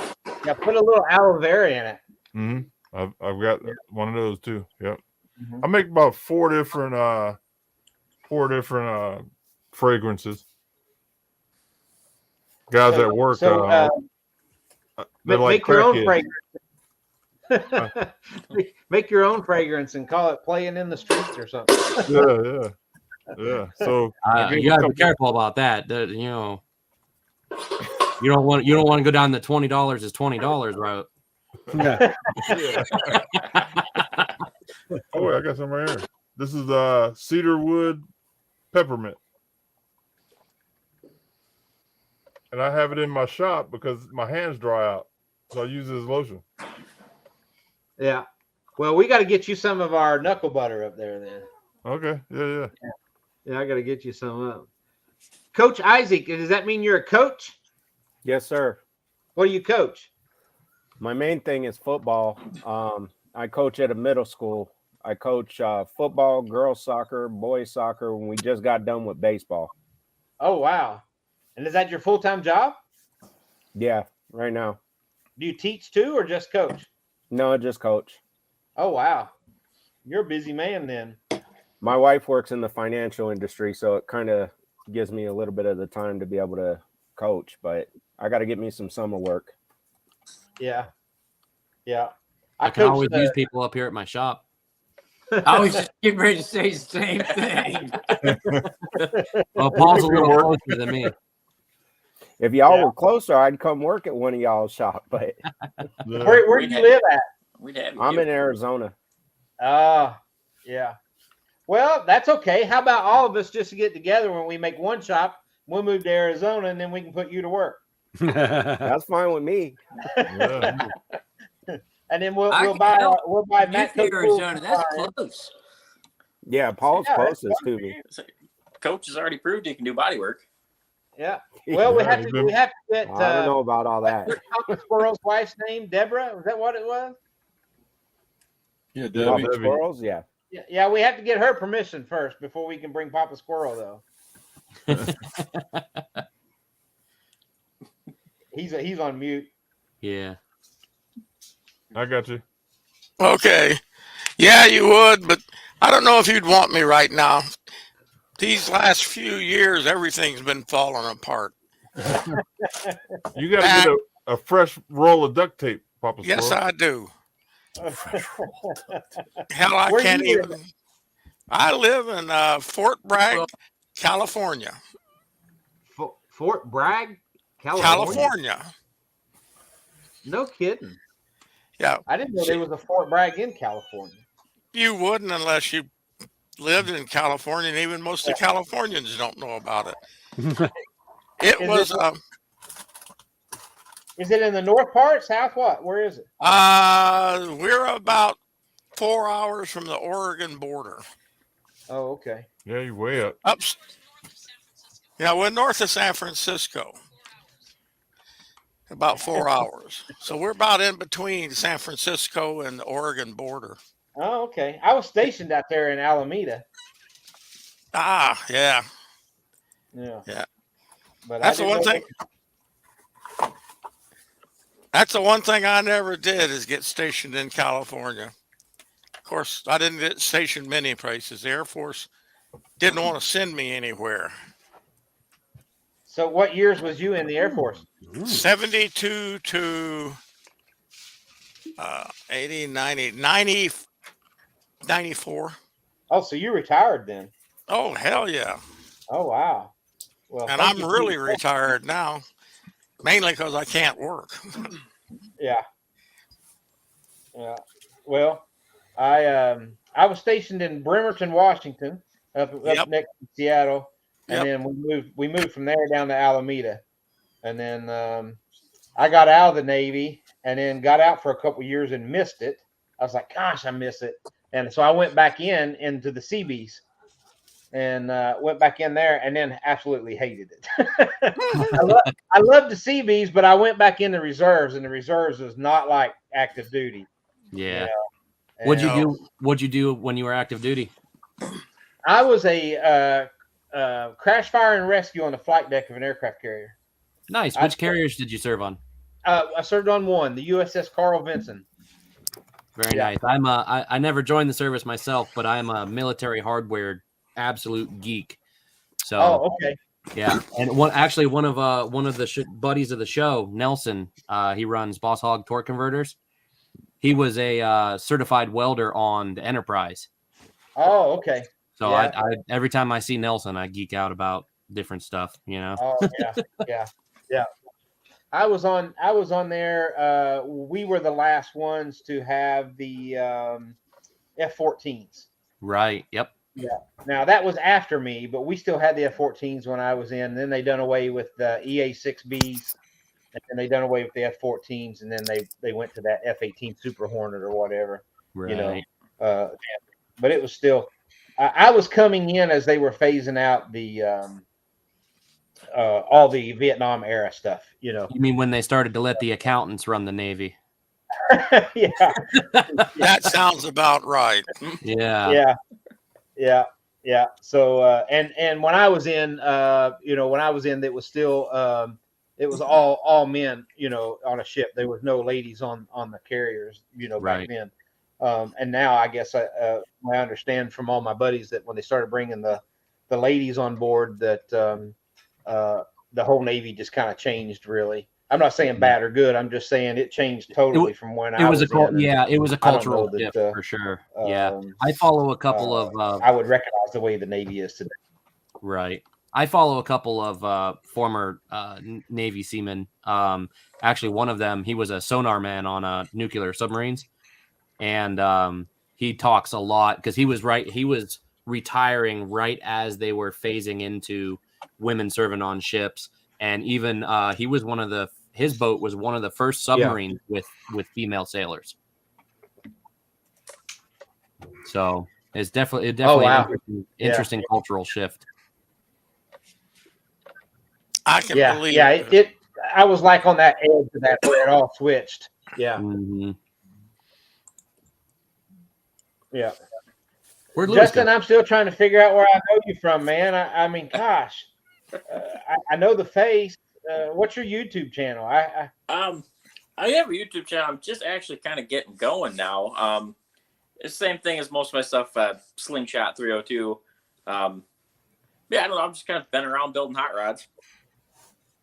I mean, I feel like I know you, like we know each other. You go to Autorama a lot, right? all the time. Yep. Yeah. Autorama. You've been to SEMA and stuff too, I think. I have, Derek? that's actually one I have not been to. Okay. Yeah, What don't about- waste your you money. alright? No sense in going to SEMA anymore. I got to go at least once. You got to go and Just to experience say. it. Yeah, is SEMA dying? Is that why you said that? SEMA has kind of changed in the last 2 years. Hopefully, it'll go back to what it was, but I think it was the Vegas way of doing things when the pandemic hit, and then the subtle changes that they had to do for society reasons or whatever. It's just not what it used to be, from what I understand. I have not gone since 2019, so I've missed the last couple years. But Last year was really good because it wasn't overly crowded. It was like almost perfect. Oh wow. Yep. Yeah. Well, I've never been to it, so they say you should experience it at least once. But Oh, these ones. yes. It's worth going to Yeah. at least once. I'd like to. Yeah, just And walk through the parking lot sometimes and see all the cars that are there that are not being shown, that are being driven. And Yep. my favorite vehicle is one that's got rock dents in it. Yeah. We've got a few of those. If you're gonna have them, you got to drive them. We built one. We finished it up a couple years ago. A really nice 68 Camaro. Did like a pro street type of build on it. I mean, like super nice top bottom show car. And the dude's he's on like his third or fourth oil change now. He beats this car, even though it's super nice. He just drives it. He's like, I don't trailer it. I use it. I didn't have it built to be something I pull on and off a trailer. Cars are built to be driven. I drive this thing all over the United States. Yeah, Yep. buddy. I put 33,000 miles on my G8 in 2 summers. That's a G8. This thing's 80, 90 years old. Listen, Paul. Just because you're older than the car. Second owner. I take My either wife one. and I I'd drive my, the hell out of either one. Yeah. I built my 30 sedan last year, and it took me about 5 months. Matter of fact, I called Paul a lot. I was like, "Hey, man, what about this and this?" Because I'm trying to, it was just a shell. I didn't know what, trim piece. I didn't know anything about them, But anyway, I put a flathead V8 in it, and 3 weeks later, my wife and I pulled this flathead V8 out of a 47 Ford. Stuck, and I got it unstuck, stuck it in there, and it ran. So we just went on a 1,000-mile trip. Nice. Yeah, I'm probably the only Model A in the southeastern part of the United States that has air conditioning on it. I put air conditioning on it for my wife, and we drove it on a 1,000-mile vacation. So Heck yeah. I drive it every day. It's my daily driver. What's up with that gold Model A that was in your neighborhood? That's Rick's. That's Crew Chief Rick's. That was a nice car. That coupe. You talking about the coupe? Yes. Yes. That's Crew Chief Rick's. He's got a flathead in it as well. Yeah. His is more of a traditional hot rod.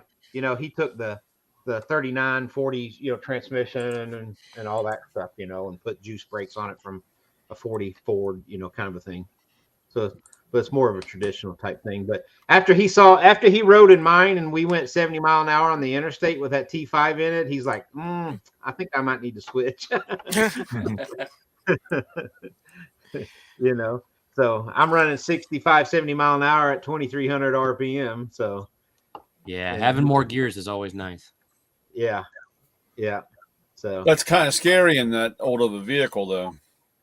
well, it's brand new. I mean, I built it brand spanking new. Everything's under. It's all brand new. The whole suspension, the whole everything. I mean, it's pretty much a modern car. Mine's very stable up to 92, 94 miles an hour. Right around 92, 94 miles an hour, the front fenders start acting like an airplane wing. It catches too much air at the front fenders. But it's 70, 75 out on the highway. Man, this I have thing's no great. problem. Yeah, I have no problem either there at that speed. Yeah, I'm not been much faster than that because I'm just really just trying to keep from traffic running me over when we go out on the interstate, you know. But yeah, That's how it is up here. Yeah.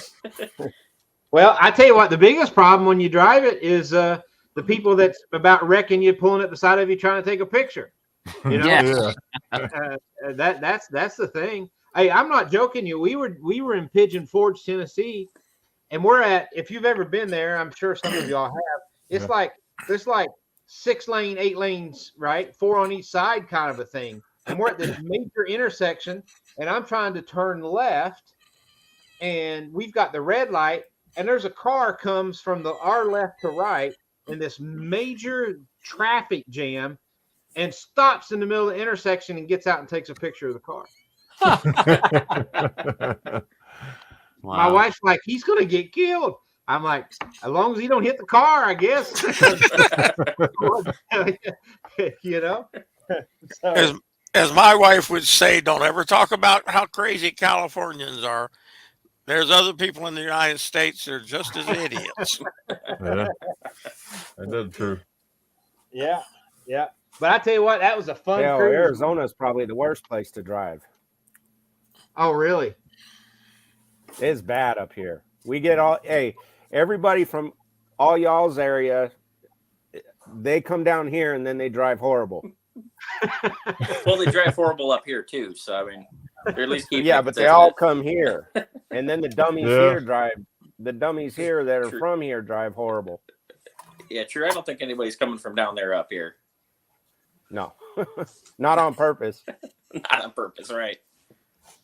Well, South Carolina has really bad roads, and that front axle on that Model A, you know, you drive like this around all of them all the time, you know, just trying to keep them hitting the worst one. So it always looks like you're driving drunk. So maybe by the time they get down there, they're used to it. That's what happens. They just used to driving that way. I don't know. Texas has some pretty bad roads. When I was running the Model A up to Oklahoma back in February, I was on some road 100 miles from here heading towards the Oklahoma border. And all of a sudden, man, I developed a vibration. It was so bad that I pulled onto the shoulder thinking that my wheel was coming off the car. Oh, wow. Around, look, everything's good. Get going up the road again. Everything's fine. All of a sudden, it starts getting this incredible vibration. I changed lanes to go onto the shoulder again. And as soon as I changed lanes, it smoothed out. It's not my car. It's the damn road is so rough. I thought the car was coming apart. Crazy. Oh, wow. Have you got a straight axle in front of that, Paul? I can't remember. No, I'm running Heights independent front suspension. It's a Heights Super Ride. So when I bought the car, it had an independent front end under it from a Pinto. It had a true 76 Pinto front end under it. And when I went and did the Brookville chassis, I wanted a straight axle. But because I'd already had the car with an independent front end and it was a full fendered car, I was keeping a full fendered car. You can hide the independent front end and get the benefits of the independent front end. And because I do drive the car, I elected to stay with the independent front end. I'm happy I spent the extra money on the Heights independent, and it's the Heights Super Ride, which puts the rack and pinion behind, so that everything's hidden. So when you look at the front of the car, you really got to look. Yeah, you do. It's not a straight axle car. Mm-hmm. Yeah. Well, on this 29 Pierce Arrow that I'm doing, the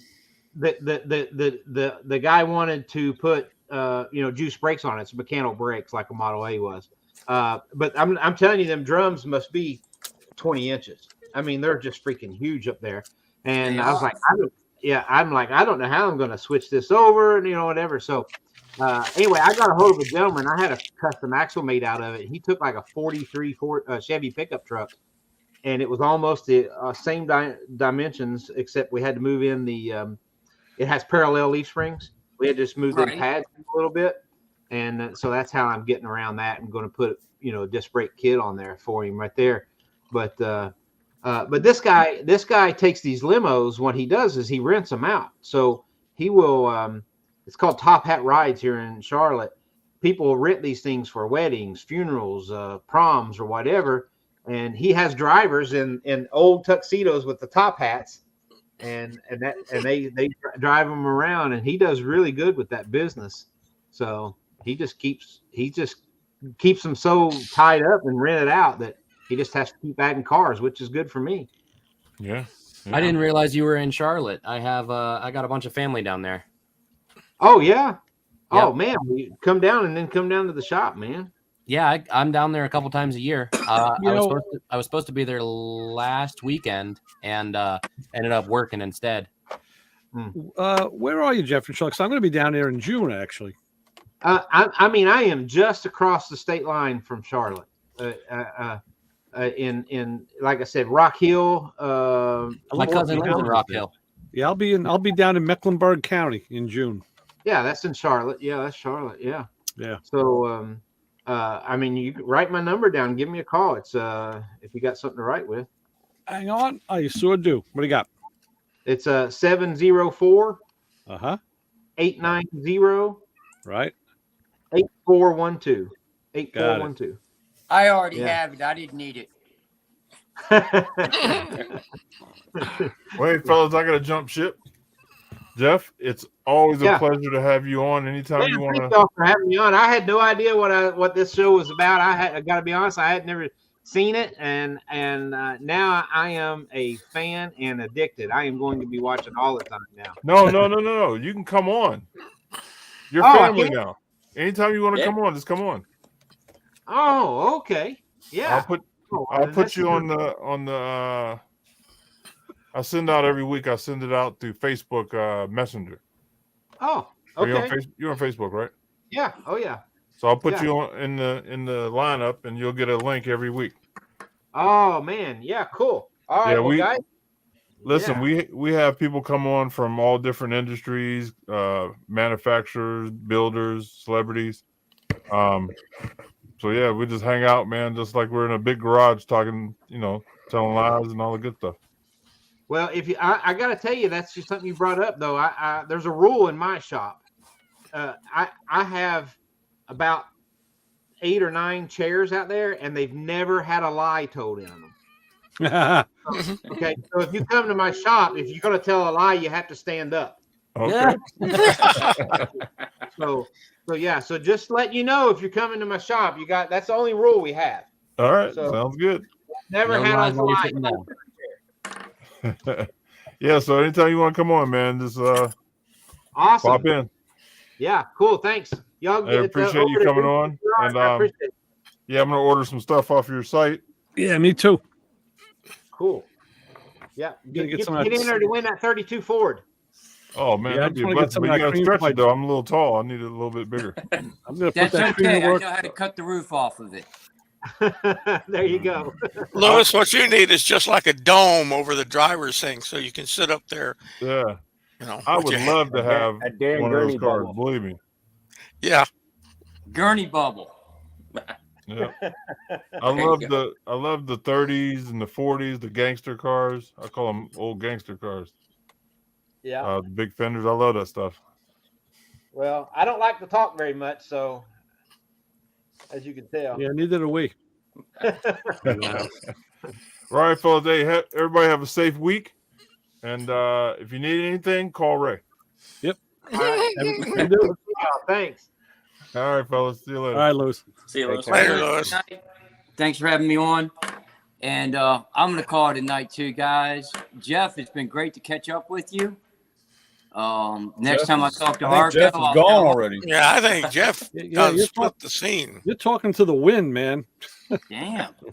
Okay. Well, I'm going to go night, and I'll tell Arco that Jeff ditched out before I could say goodnight.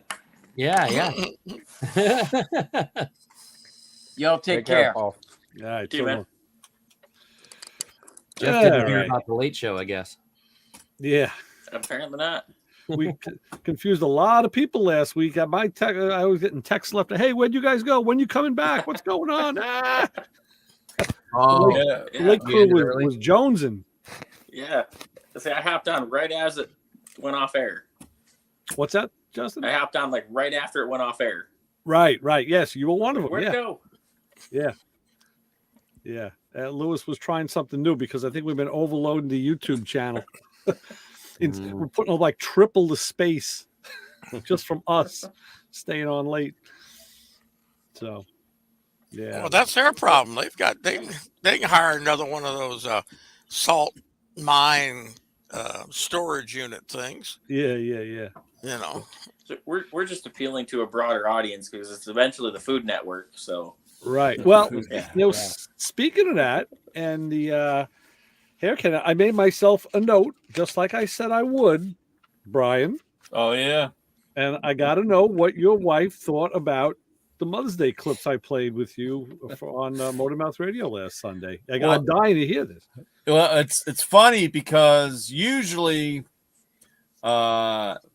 when you guys come on at noon, everybody's getting up. So I'm usually at the kitchen table and it's playing on the phone or on my computer, but it's on, and they don't really, they're not really listening to what's going on. They just know it's on, and they get their donuts or whatever they're doing. And it was funny because my daughter goes, "Is that you on the radio?"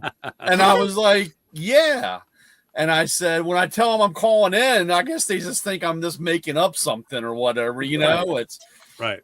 So the first part, when we had the Audi thing, and my wife goes, it was actually kind of funny. She said, "Oh, you thought you were pretty sneaky because when you called Chris a donut, and don't be a donut hole." Yeah, that was a great line. That was a great line.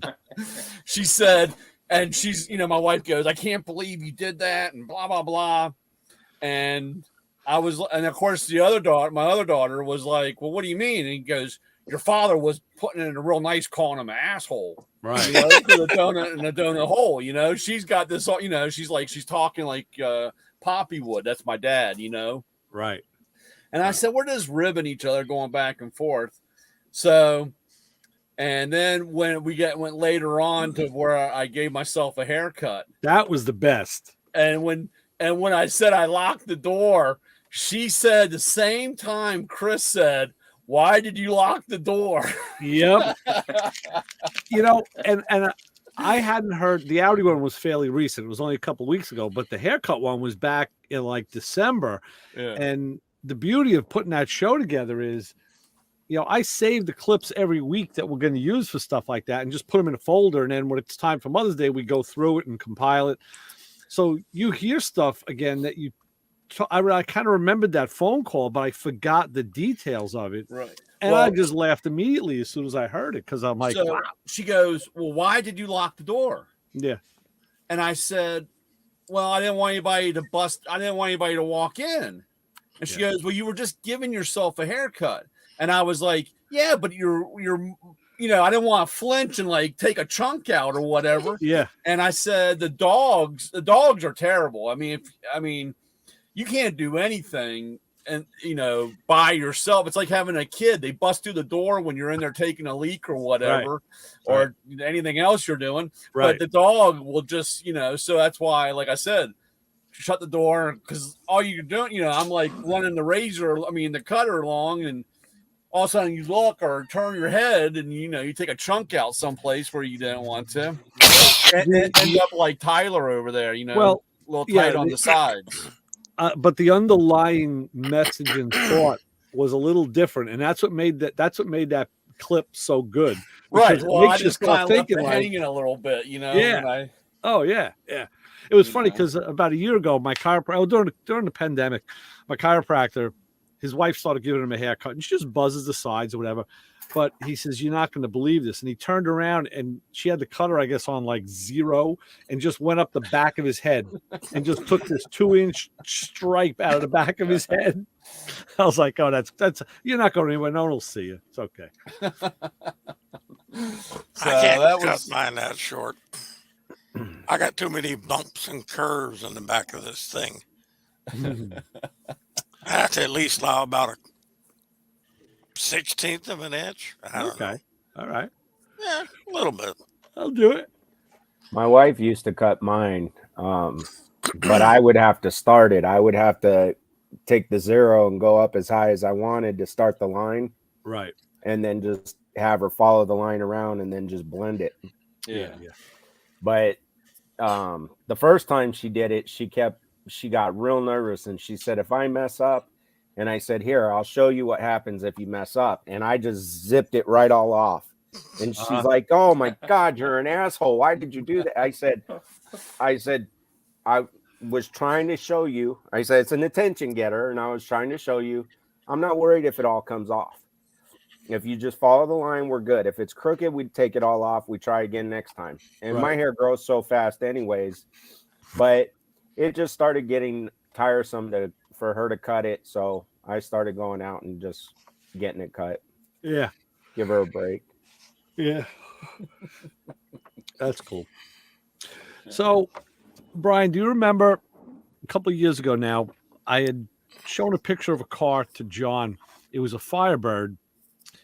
And I think it was a white one. I have a picture on my phone, and it had this real intricate engine work and lattice work of like actually I sent that to you guys. Okay, well, I found this. Oh yeah. Yep. And this is the car. Yeah. Except it's blue. And it's funny, I'm reading I had to bring out my Hemmings magazine this afternoon, and show it to my wife. They did a little blurb in the back. They were talking about like products and tools, and I said, just read the first sentence out loud. And it said, if you're like us and you can't resist, picking up a couple Hot Wheels cars when you're in the supermarket shopping. And she looks at me, she goes, did you write this? That's where I get them in the supermarket every week. I'm like, no, I just want to prove to you that there's more guys out there than who do this. I said, you think that I'm a nut? I said, yeah, maybe I am, but I'm not alone. It's not just the guys on the show. Right. Well, actually, Mattel has already said that their market on the Hot Wheels is not a 7-year-old kid. So I believe it. And that's why here, like I said, the last couple of years, they have gotten, like I said, they've done that 80 series, the one where I showed you where they had the Cadillac. Oh, yeah. And they've gotten into, and of course, the Japanese market is so big with all that. They, and even like I said, if you just go recently, I mean, the retro racing, with the Audi Quattro. Yeah. Right. And they, like I said, I don't know if I have one of those Cadillacs, but again, their market, they know who they're hitting in their market. Is that it?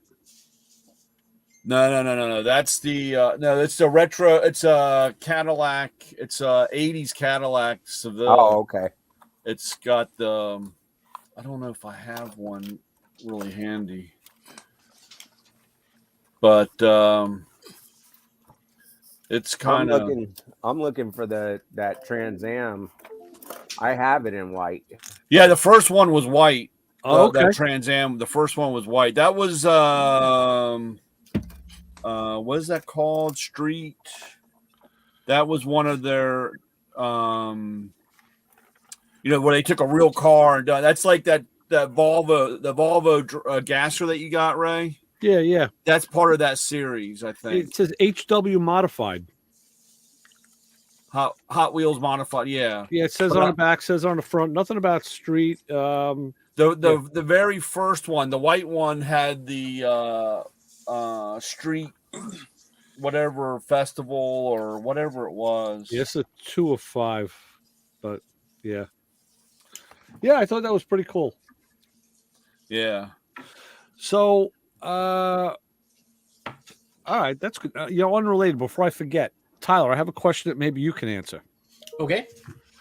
The sniper install I'm doing. Yep. I have 2 of the what would you call it? The controller, the screen that you program everything through. I don't know what exactly Holly calls that. And each one has a memory card in it.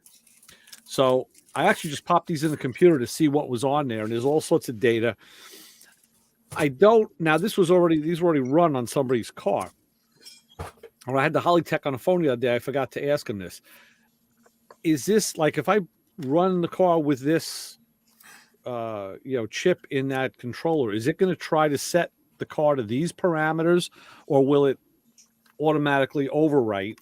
And then the question is, should I erase the stuff that's on here, or no? Don't erase the card. When you put it in, you'll run through like did you get an install booklet with it or no? I do have a manual. Yeah, it's a small manual that came with it. Yeah. Okay, you'll do like an initial setup where you tell it how many cubic inches you've got and stuff like that. Right. And when it does that, it'll wipe out all your fuel trims and all that stuff, and it'll start learning from scratch. Like a new install. Okay. One of the questions I had with that was one of the last questions they ask you is timing at wide open throttle. Yeah, now, I never get to look at my timing at wide open throttle because I'm driving the car, so I have no idea what to put in. What would you suggest? I was going to put like 40, 42 degrees. Yeah, and you have a standard distributor, right? Not the smart distributor? No, I do have the smart distributor now. I bought their distributor control box. Okay, so what that'll do is you set your desired maximum in that field. Okay. And then it will actually it'll not let your timing go over that value. And again, I'm kind of at a loss. I don't know what my desired maximum would be because I never get to see it to know what it is. So again, what would you suggest? What would you ballpark it at? What is it? A small block Chevy? No, it's Pontiac. Oh, it's Pontiac. Pontiacs are not real timing happy. Mine is. I was running my car I was pumping timing into this thing. I had like 45 degrees into this car, and it loved it.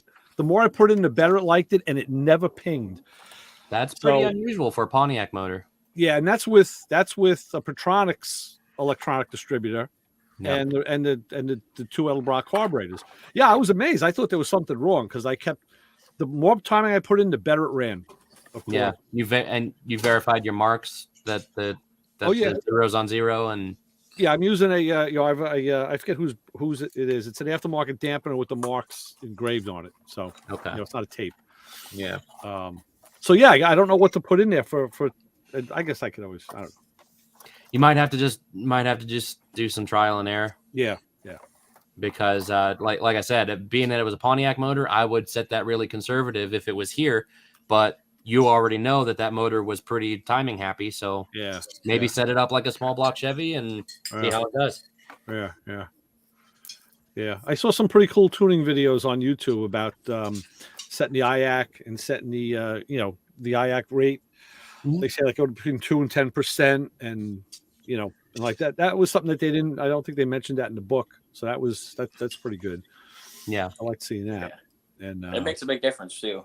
Oh yeah, well, I would imagine. Sure. Well, I trust the nutshell. You deal with these things too. What's you have any thoughts on that timing issue? I almost kind of agree with Tyler.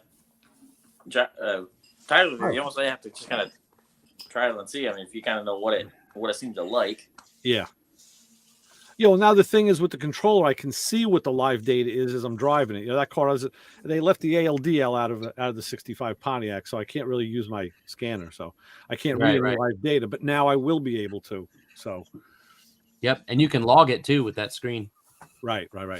Yeah, I saw on the chips. I saw all sorts of log data. I saw all sorts of stuff. Yep. So, that'll be good. Okay. Yep, and the self-learn is pretty good for dialing in your fuel trims during cruise and stuff like that. Yeah. Mm-hmm. Yeah, it's gonna be cool. Pretty good that hot rodders have to be computer geeks too. Well, these days, yeah. Well, that's only if you want twice the power, twice the efficiency at cruising and all that stuff. If you want to have your 454 with 230 crank horsepower, you can still tune it with a screwdriver. Sure. Yeah. Exactly. Yeah. No, it's very true. Very true. I always laugh because my mom had a '89 Suburban with the 454 in it, Right. and I always remember it being, strong like bull, could pull anything, pulled the family camper, and I was a young lad, so I remember it being super easy, right? And I go back and look at like the horsepower and torque numbers that thing made. I was like, holy crap, the 5.3 in my 1500 is way more powerful. Yeah, it's amazing. Yep. It's amazing. But the beauty of it is, with a few tried and true hot rod changes, that 454 would have been a lot stouter. Just some bolt a lot of it comes down just to airflow and compression. I was gonna say, it's like everything else. You throw a cam in it, put some headers on it, and right away you'd see a big difference. Tune a distributor, and bang, you'd see it night and day. So well, that's it. And that's why I tell guys, like, they say, well, what do you over all this newfangled crap for? Like, why? Because it's a new version of tuning with a screwdriver and a wrench. It's doing it, the parameters are being set. And now I like the idea of being in closed loop and having the timing be able to be modified based by the ECU in the sniper. Right. It's like, like if you're on the road and you hit a hill, you can't change the timing unless you have a dial back. Who was that company they used to mount it under the dash? It was a timing control. One of the old hosts on the show had it in his Bronco. So that was cool because you could retard and advance it. I think it was Taylor. I don't remember. So, but yeah, unless you have something like that, you're kind of stuck with what you got. Yeah, we used to do that. So in the 3800 community with the supercharged Buick V6s, our options for tuning on the fly and stuff like that were pretty darn limited. And at the time, there wasn't really any good user-friendly, affordable like timing controller for nitrous setups or anything like that. So guys would take their IAT intake air temperature sensor data table, and they'd use the lower end of the table, down in the negatives, right? Like negative Fahrenheit degrees air intake. Right. You're never going to be driving the car in those kinds of temperatures. And then they would put those tables to the different retardation of their timing that they wanted for nitrous or whatever. And then they'd run that to a dash potentiometer, and we call it a happy knob. Yeah. Yeah. I think Edelbrock had some type of knob that mounted under the dash. It was probably a timing controller, like what I was talking about. Yeah. Yeah, I think that's when they first started messing. You had to use their CDI box, and then it would play with that. Right. That's like what I'm talking about. Was not. It was another company. Maybe Taylor, because I know Taylor made ignition wires. They were an ignition company. It might have been them. I think all Taylor makes is like ignition wires and simple stuff like that now. Yeah, it was probably them. It was probably Taylor. So yeah, now that's all done automatically, that's nice. But I had a guy, he was testing me. He's like, "Oh, so I'm sure you're doing this to get better fuel mileage, right?" I'm like, "No, actually, I'm not." He was like, "Whoa." I'm like, "Look, I don't drive the car for fuel mileage. It's miles per mile as far as I'm concerned." I said, "What I want is I want to get in there and turn that key." What's that? Fire it up and go. I said, I want to turn that key in -5 degrees or 120 degrees, and I want that thing to light right off and give me no grief. That's why I'm doing it. Yep. So my good buddy, he lives across town from me. He has a 74 GTO, and it's got the 350 in it, Pontiac, and he went pretty all out about 20 years ago and had the motor completely built. At the time, no one offered pistons for it, so he had to have like custom pistons built, all that stuff. And he just finally got it back. His daughter graduated high school, and after that, he said, "You know what? I'm putting the car back on the road. I'm tired of looking at it sitting in the garage." Yep. So he got it together, and he's got some Flowmaster 10 series on it. Car sounds amazing. Yeah. His elderly neighbor did not agree with his fire it up and rev it for 10 minutes to get it to go out on the road and be drivable, Right. So he ended up, after a couple of police noise complaints that ended up not going anywhere for the lady, he switched to sniper specifically so he could just fire it up and drive away. Right. Yep, absolutely, agreed. That was my thing. So I told that to this guy. He was like, "Oh wow, I didn't think you were going to say that." I'm like, "Yeah, I know you didn't," because everybody thinks like they buy into, "Oh, I'm going to get better gas mileage and more horsepower." Minimally, maybe. I mean, to some extent. To some extent, yeah. I said, but that's really not the whole thing. One of the biggest areas where the fuel injection and the controllable timing helps you is in those cruising situations. Right. That's where you can lean it out on the fly. You can change your timing on the fly. Not trim, right. Not on the fly, but yeah, your table will change it for you. Exactly. Yep. Exactly. I mean, that's what you can't do with the carburetor, because you can make the changes, but now you're locked into the hard change by a jet or a rod size. You can't get out there and change it again. Whereas an injector can invariably vary itself. And that's right. Yeah. That's yeah, absolutely. So Well, see, what you need is 2 cars, nice fuel economy, cruise easy on the freeways, good acceleration. And then you need one that drinks gas and makes noise. And when you put your foot to the floor, you got to hang on the steering wheel. That's kind of what I have now, but that's why I'm changing it over to give me. It'll still do that. I'm sure it'll still make noise. And I'm curious. He's going to have both in one, Papa Squirrel. I'm curious to see if the exhaust note is going to change through the efficiency of the engine, because it could. You probably will hear a bit of a difference. Yeah, I'm curious about that. Mm-hmm. So we'll see. We'll see. Especially under load. Right. Carbureted motors sound different under load than fuel injected motors. Well, that's the good thing with the with the Pontiac engine, the way it's built, it's it's pretty torquey. So I don't really ever hit situations where it lugs. It never lugs, even in high gear. So the motor has enough torque to overcome that. So we'll see. We'll test it and see. Brian, what do you think about that? Did you get a chance to look at that video I sent you from Kiwi with the Mustang? Yeah, that's incredible. It's just another example of how people throw crap out and charge people a lot of good money to hide bad work. Yeah, it's disgusting. That car is going to be nice when it's done, though. Well, they're doing a lot to it. I mean, like I said, it's amazing. I've had when I bought my Mustang, my fastback, I'll never forget the first time I painted the car. One of my rear quarter panels looked like how thick that putty was. Oh yeah, that Bondo was on the one side, and it was funny because, of course, I went a little extreme. The guy that put the quarters on my car, he had told me to strip it down, and he'd put the quarters on, and so I started out, sanding, and realized how thick that plastic, the plastic was on the one side, but to the extent I actually took the lead joints out also. Not knowing what I was doing.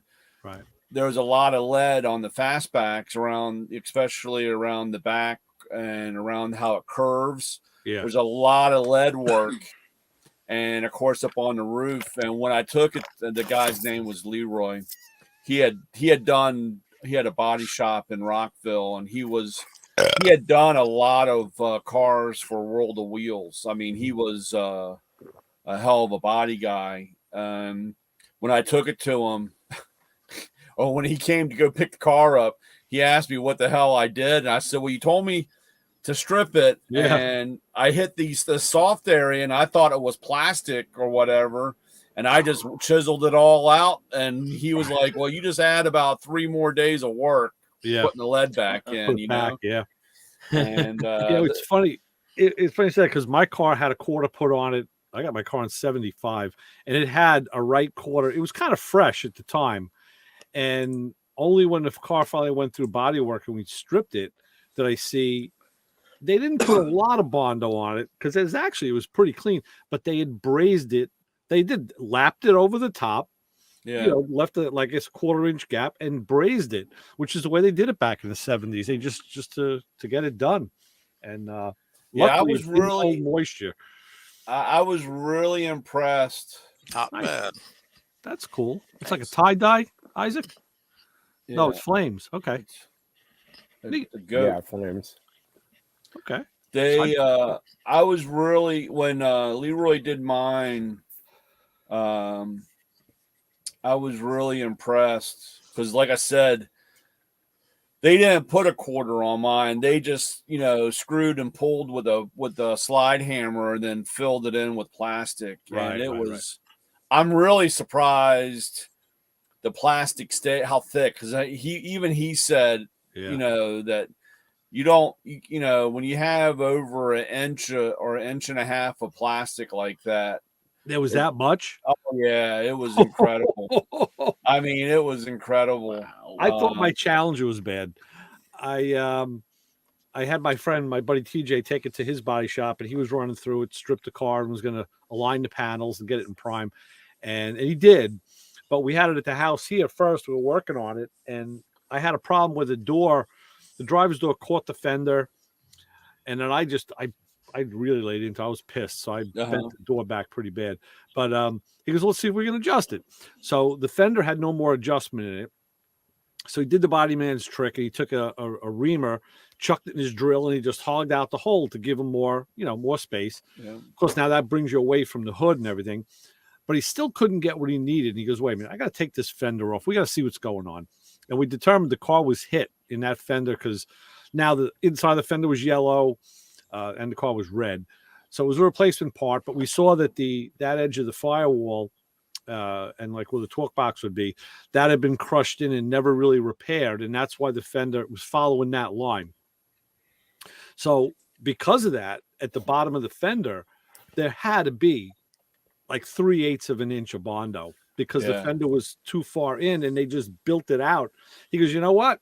He goes, I'll tell you something. Just looking at this beforehand, he goes, it looked pretty straight. It looked okay. He goes, whoever did this did a really good job. But, he's just whacking out this Bondo like, geez, I never saw Bondo that thick. It was, Christ. No, it was insane. I had a good friend of mine. He worked at a body shop, and he was like, dude, I can't believe that you had that much plastic, Bondo in that quarter panel. Uh-huh. And, by that time I started, I was really cranking on the car pretty hard. I had twisted that car pretty bad. And actually when, I had the floor and the quarters done on it. Leroy had told me that he goes, to be honest, you should really start with another car. Really? And I said, well, no, this is my car and I'm not going to do that. And he goes, it's going to cost you. And okay. I said, well, I really don't have any other options. And I had twisted that car pretty bad. To the point where the doors would not close right after. That's what I liked about that car Kiwi's working on. Again, that's for you guys, that was on Tony DeFeo's channel, Uncle Tony's Garage. But he went to his buddy Kiwi's shop. Kiwi doesn't put a lot of it. He's not as diligent with it as Tony will do a video a day just to keep his, the metric up. And so he'll do a lot of stuff for Kiwi and put it up. And he's got another Mustang, but he had the whole floor out of it. And I thought it was brilliant. Like, now's the time to put in the subframe connectors because you can do it from the top. Yeah. And that's a pretty, that car that he had is like mine. It's an A code car and they're pretty rare. Okay. He said that in the video. And I know I've heard that before. That refers to the motor that was in the car, right? That's a 289. Hypo. No, not a hypo. A 289 4-barrel car. Okay. That's a 225 horsepower. The K car is a 271 horsepower. So what's the hypo? The hypo is a K-code, K. The K. Okay. A K car. All right. So it wasn't even the And higher. like mine is an A code. So wait a minute now. So to say it's an A code only means it's better than a 6-cylinder. Well, it's better than a C code, which is a 2-barrel motor. Okay. All right. And because until 67, Ford guys are weird. before 67, there was no termination on We a resemble that, GT. Mark. There was no termination on a GT. The only way you could have a GT car was if you had an A code or a K code card. Okay. And that's why I could technically, even though the only problem that I have on my door, I had a 3-speed. I didn't have a 4-speed. My car was originally a 3-speed car. That's probably the base transmission. Terry can make your car an L code for an LS. Yeah, well, Or we could disconnect you too. So I don't, but that way. But on my particular car, with it being an A code with deluxe interior, there was only 4,200. Wow. Okay. So there wasn't really that many. That's why I have a hard time when I start doing stuff. Because now that it's 30 years later and it's not hacked up, it's probably you better take those T-bird lights out of the back of it then. Yeah, I know. Well, yeah. I've already. That's the stuff we did. And Isaac, as for you, you better watch out at night. You better look for those black and camo tool trucks circling your house. You're gonna find yourself in trouble. They'll be down by the wash waiting for you. Yeah. Yeah. So, but again, that it's just amazing, and I've seen so many. I mean, I've seen so many stuff like just like what they did on that car, and it was kind of funny. My wife used to babysit this family. This was years ago. And they were all excited that they had gotten this Mustang convertible. It was kind of very similar, like the one that you put back together, Ray. Yeah. And so I went over there, and the first thing, Jenny grabs me by the shirt and says, "Don't say anything about the car." Oh. Nice. She's like, "Do not start anything. Just shake your head and say, okay." I said, because this guy, thought that he bought something, and I'm like, this thing is. So did she see something that she knew was wrong, or was she? Well, it's the typical. I always loved. Of course, this is dating here. This is us old guys understand this. When you open up the Sunday paper to the want ads, yeah, and you see 750 Z69, Z29, Z28 RS cars for sale. They didn't make that. No. To have 750 in the state of Maryland is kind of. Every GTO came with a tri-power too. That's another. Right. I mean, when you see that, so this guy was like, "Oh yeah, I bought this. It was a 65 GT convertible with pony and it had every option on the car." Right. And, and of course I walked by and see the engine code and was like, well, dude, this started out as a 6-cylinder, what I'm saying? And, people get upset real quick, Right, so right. That's why she grabbed me and said, "You don't say anything. Yeah. Just, nod your head." She knew. You didn't point out all the Bondo that was on there, did you? No, I try not to. I mean, so. Yeah. Because any convertible, unless it's been taken really good care of, has a lot of rust. Well, it's like this Mustang we're talking about that's on the video. They had rot inside where the shock towers are at the bottom, like where the shock tower meets the frame, and it was like you could put your hands through it. And I mean, that's structural right there. Yeah. That's that is that's a huge problem with those cars. I mean, there is a shelf in there, and they do fill up and they do rot out there. Yeah. But you know, the funny part was, you know how he had that piece of metal how it was welded in there. Yeah.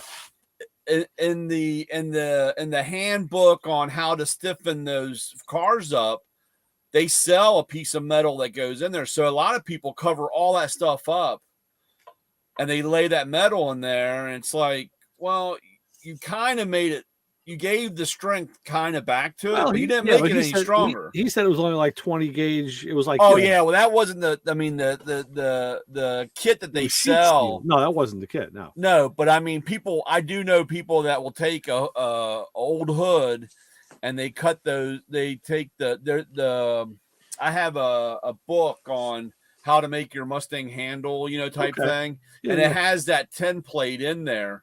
So that you could take the template, cut it out on a piece of whatever steel that you're supposed to use. But most people will grab, like you said, old hood and cut it out and weld it in there and hide half the shit that, or at least a good hunk of paper mache. Yeah, well, I've done that before. So, pizza boxes. Pizza boxes, window screen. Yeah, I mean, I had a cousin that had a Mustang too, and she loved the car, but she was going to get rid of it, but nobody would buy it because the quarters were rusted out in it. And I said, I can fix it, but you have to get rid of the car. Yeah, and it was that that powder puff blue color. Oh yeah. And I got the old Sunday paper out, and my dad used to, of course, my poor dad. I tell you, man, that guy. He's waiting for you. Don't worry. Yeah, he is. But he used to. He had one of those. You took the paper, and it was a bucket. A trough thing that had a roller, and you'd make your own paper logs. Yes. To burn. So my dad, well, of course, here I am thinking, okay, Sunday paper, and I took that. It looked like a flower pot, like on a windowsill. Of course, I take out the thing to make the log thing, fill it up with fiberglass resin, mix it all up. And I just run the paper right through the Sunday paper right through that and stick it to the car, Yeah. And of course, that shit, of course, do I take any of the old resin out that or machine anything? is toast. Right. No, that thing's fucked up. Of course, when my dad needs to go use it, he's like, what the hell? I don't know, Dad. Yeah. I don't know how this shit happens. So blame your brother. Yeah. Too bad my brother never did any. I mean, we're so opposite. So yeah. But of course, I put this whole car back together, paint it, buff it out, looks halfway decent. And she of course she keeps it. Yep. Drives it through the winter, and of course, we get one of our good snow, so she's got this iceberg hanging off the back of the car, which weighs down. And of course, by that time, everything's getting a little wet and sticky, and she hits this one whole good quarter bump. panel. This whole quarter panel falls off on the side of the car. Nice.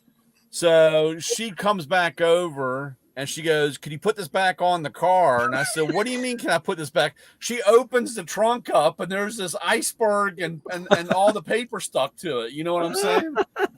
And I'm like, "Yeah, no, this doesn't. This is not how it works, One and done.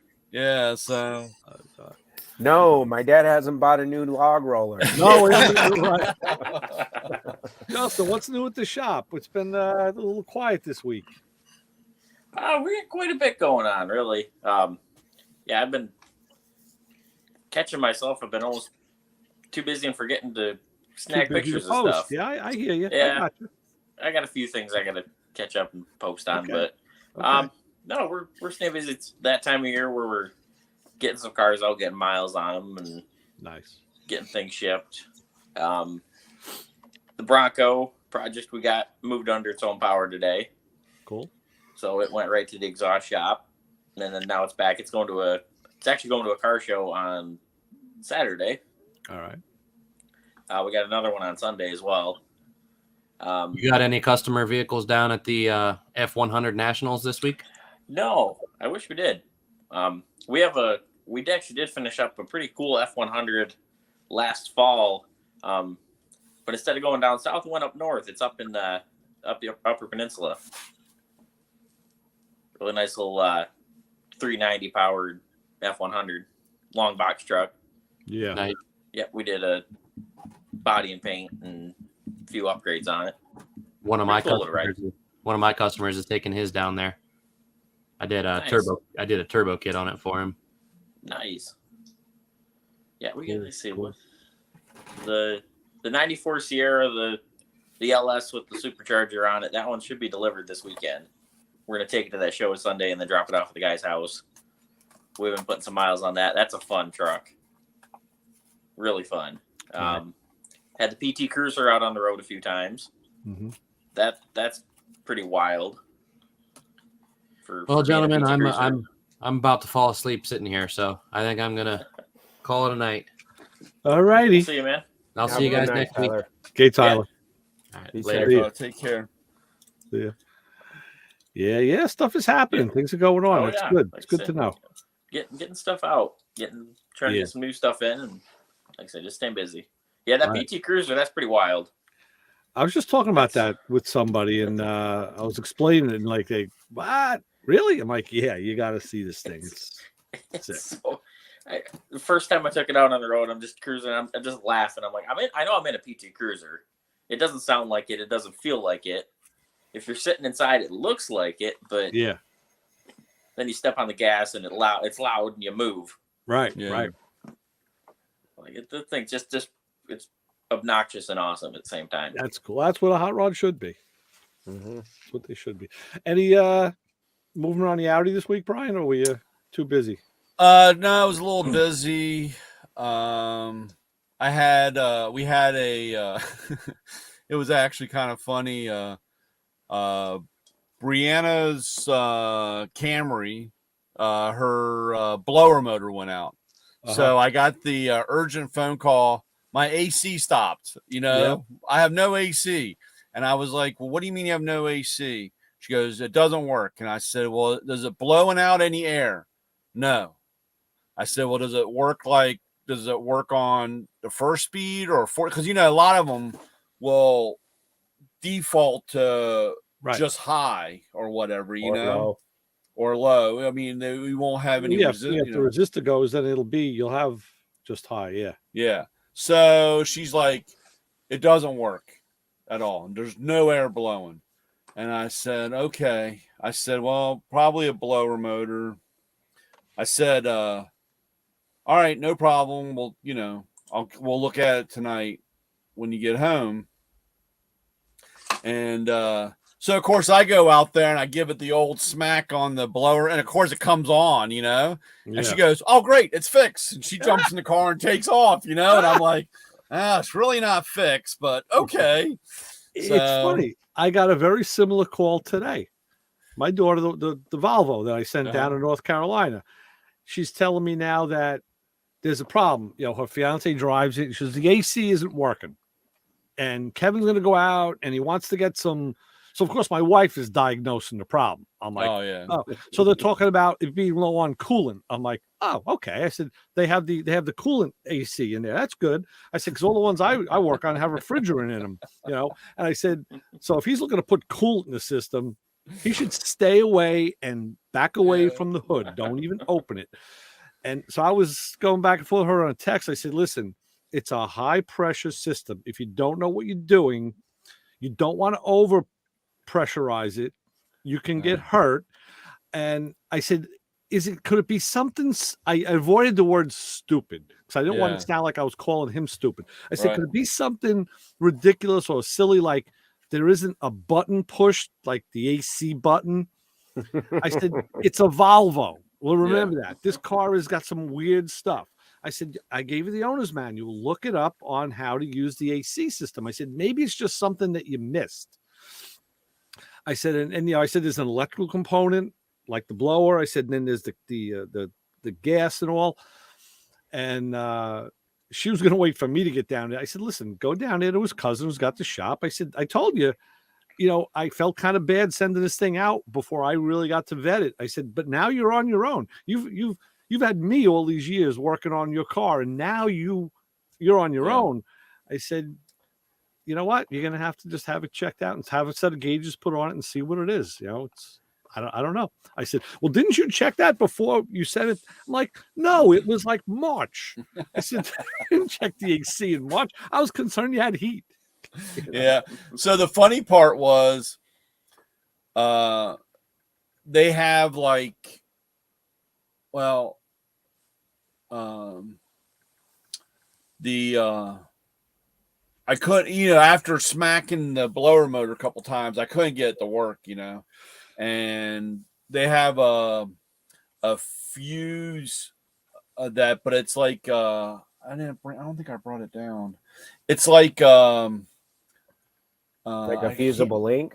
Well, it's not a fusible link. It's a block, and it's thin black. It looks like the cell phone. I mean, it's it's like that thick. Yeah, and it's got glass. I mean, it's got a clear cover on the side, so you kind of have to look at it like at an angle at the fuse box. And I said, well, maybe that thing went. And of course, it's one of those, Toyota only one, they only use one. There's like 4 plugs, but they only use one, and it's just for the blower motor. So, right. And it's just not like a regular spaded fuse or anything is. So I said, well, maybe that fuse blew. I'll go ahead and order one, and ordered up a blower motor. The blower motor is supposed to be here tomorrow, but the fuse came. But I went out and got my trusted old test light, and it still had power. So I know the whatever happened inside the blower motor finally went. I was really surprised because I looked on what was it, Rock Auto? And they actually I took it apart. You could change the electrical part of just the blower motor. Like the motor part. The motor, yeah, I did that on a Silverado. It was really kind of weird how that thing came apart. And they had like the blower motor was like $60. I think it was $60 for the whole blower motor and a fan wheel.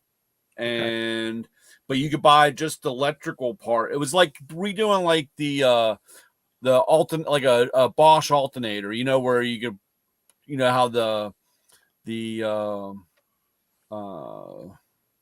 whatchamacallit? Damn it, I just said the word in my head. The rotor stator? No. The regulator. The voltage regulator. You know how it just unbolts externally, right? Yeah, right. External. I mean, like this whole thing came apart. I mean, I was like, nice, dude, it was pretty interesting. I was like, damn, I really wish I knew what component was bad, because then you could just fix it. Right. But like I said, I think the electrical part was for $20 more. You got the whole fucking thing. You know what I'm saying? So I just ordered a blower motor. I mean, I had the whole thing, and I took it all. It was funny. I took it all apart. The next morning, Brianna jumps in the car to go to work, and I get this text: "Is it okay that I'm driving the car?" And I'm like, "Yeah, why?" She goes, "Well, there's this funny looking thing on the floor, and there's all this stuff, laying around." And I'm like, "Well, I just got it so that, when the new blower motor comes, I can plug it in, since you're." All right, let me ask you this. The other you night, have told her it was the flux capacitor and it regulates your speed. The other night, my brother and sister-in-law were up from Florida, so we met them for dinner, and my cousin from Jersey came in, and he has a 2015 Honda, and they asked me to bring a scanner with me, because from what I discerned from the message was the temperature gauge was running between like 1/2 and 3/4, which is high. Mm-hmm. So I said, okay. And I found out that he had a minor accident, and they changed a few components. The radiator was one of them. So I said, okay, well, you may have it could have an airlock. It could be a bad component. And put the scanner. I said, we got to get this thing warm. And what I wanted to do was bi-directional control to see if I could command the fan on, but I wasn't able to. It ended up he looked like he was low on water. We added water and let it run long enough. The fan came on and everything was cool. Everything was fine. But the question is with the Mako scanners, and I've never done this, is it possible to do bi-directional control on a blower motor? Yeah, it is. So why didn't you do that? Why didn't I do that? Yeah. Oh, because you don't have a Mako scanner. No, well, actually, well, I do. Duh. But yeah, I do not have one. I do not have one where I would have to register it and then buy the. I don't want to, because once you register it, it starts the warranty on it. Okay. So you don't. I thought you might have had like a demo model you have on the truck to. Yeah. No. I actually my last demo was the older version, and I had that. I was using that for a while until where there is no what is it called, the part of the screen, part of the touch screen, the digitizer got fucked up. Oh. And when I sent it in for repair, they had no more parts. Oh wow. So I don't really have one I mean, unless I take one out of a box and register it. And so now, what do you do? Like, if you have to diagnose your own stuff, what do you use? Well, I have I have a I don't know what it's the one under all of that. It's a CPR 225 or something. It's a smaller scanner. I mean, like I said, I kind of figure most of the stuff out without it. I mean, yeah, I want to check now. I know I saw some bi-directional control, and it goes by the car. Not all cars have the same capabilities. Well, the scanners don't have the same capabilities with all the different cars, because some stuff is enabled, some isn't. Some of the high level diagnostics and whatnot. The one that we were talking about, actually, the Max Lite. It's a really good. It's a hell of a scanner on steroids.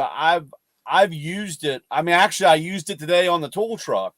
I didn't have to do anything bi-directional with it, but I was able to. I had to go in and play around. I had problems with it. It kept wanting to regen. The truck kept the truck would. I went through a regen, and that's on the emissions for the diesel pollution. You've had that problem before, though. Oh, I've had this. This is one of the big problems with that truck. This is one of the things that drives me absolutely insane. Right. I used to. I could do that with one of the. I had the MD 80A, which is just a small code reader that we sell. It's just a plug and play, plug and erase codes or whatever. Right. But I sold it. Sold it. And this morning the truck went into regen. And then as soon as it came out and I started to go, it went right back into regen. And I had so I was like, crap, I don't have my scanner, but I remember I had a Max Lite. And I pulled that out and went in, and I could play around. I mean, I played with the thing and got it to finally regen correctly. It would just regen, but the counter wouldn't count down. It would just it would just be stuck. And so, but that's I mean, for the money, that's the, for somebody like you, Ray, or any of you guys really that want to have the capabilities to, if you need to go one step further and like initialize or key code or bi-directional, talk, get in there. For the 2250 to download the car for 30 days, you would have everything on that car line. Yeah. And, the only thing I'd make sure I tell people to do, once you download it and it's once you download the app and have it, make sure you go in and cancel it, because in 30 days it will keep it updated. You'll have it. Okay. So, but I mean, I sell a lot of those to my Honda, Toyota, and my Ford guys at the dealership, because they want the scanner to like a bi-directional scanner, but they just don't want to spend the $4,000, $5,000 for having stuff they'll never use. Right. Cars that they'll never use, and that way they just keep the one. They keep the one car line. Well, yeah, that's if you're in a dealership or in a shop that deals with one type of car, but right. But then you have the option that, like, I sold one last week to my Volkswagen dealership, because when they get a used car in, it might be whatever traded in, and then they don't have the capabilities to turn off lights or see what's wrong with the car. They had to send it out to another place, and that's when they start getting hosed. Somebody like, oh, this dealership's sending me their work, I'm going to charge, and they kind of have their hands tied. Speaking of that, I just read in this Hemmings magazine, there's a guy who wrote a book about the whole VW emissions scandal. Right, yeah. And he says,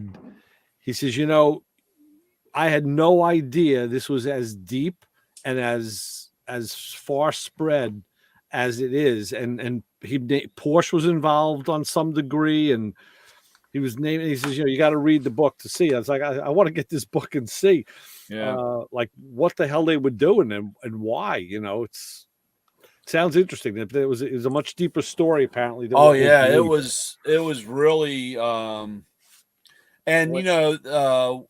of course, the only problem that we're going to run into here, and with the Light A, with the newer version, you'll be able to do that. But you get into like Chrysler products, they won't let you in unless your scanner's registered. Okay. With it's called one of the company is auto off, yeah, I think is what it is. And you have to, because this way there's somebody that knows who was in there last. Yeah. Because of what happened with Chrysler, with the park assist, or with the lane change. Yeah, a car was in a body shop, and they figured out they couldn't get in there to turn the light off. Okay. On the car. And when they put the new mirror or whatever it was, it has to be calibrated. Well, they didn't have any of the equipment, but they found a way to get into the backside of the system, turn the light off, never told the customer. Customer went out, crashed the car, and died. Yeah. And of course, they went after Chrysler, thinking that there was a problem because the system didn't work correctly. Right. And once they got in there, I tell you one thing: those cars, especially anything newer, they tell you a lot of stuff in there that most people cannot read or find out. Right. And and they found, they realized that somebody was in there. Then reset the mirrors or the calibration on that, and that's why they made this third party where those things had to be registered and to go in. Yeah. And it was funny because this is even back in my day at the dealership. I'd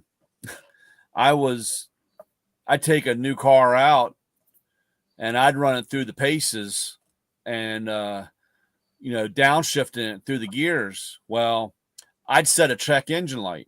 I would set a light in there, a code, and I'd go in and reset everything. And basically it was an over rev because the RPMs will bounce off of the rev limiter.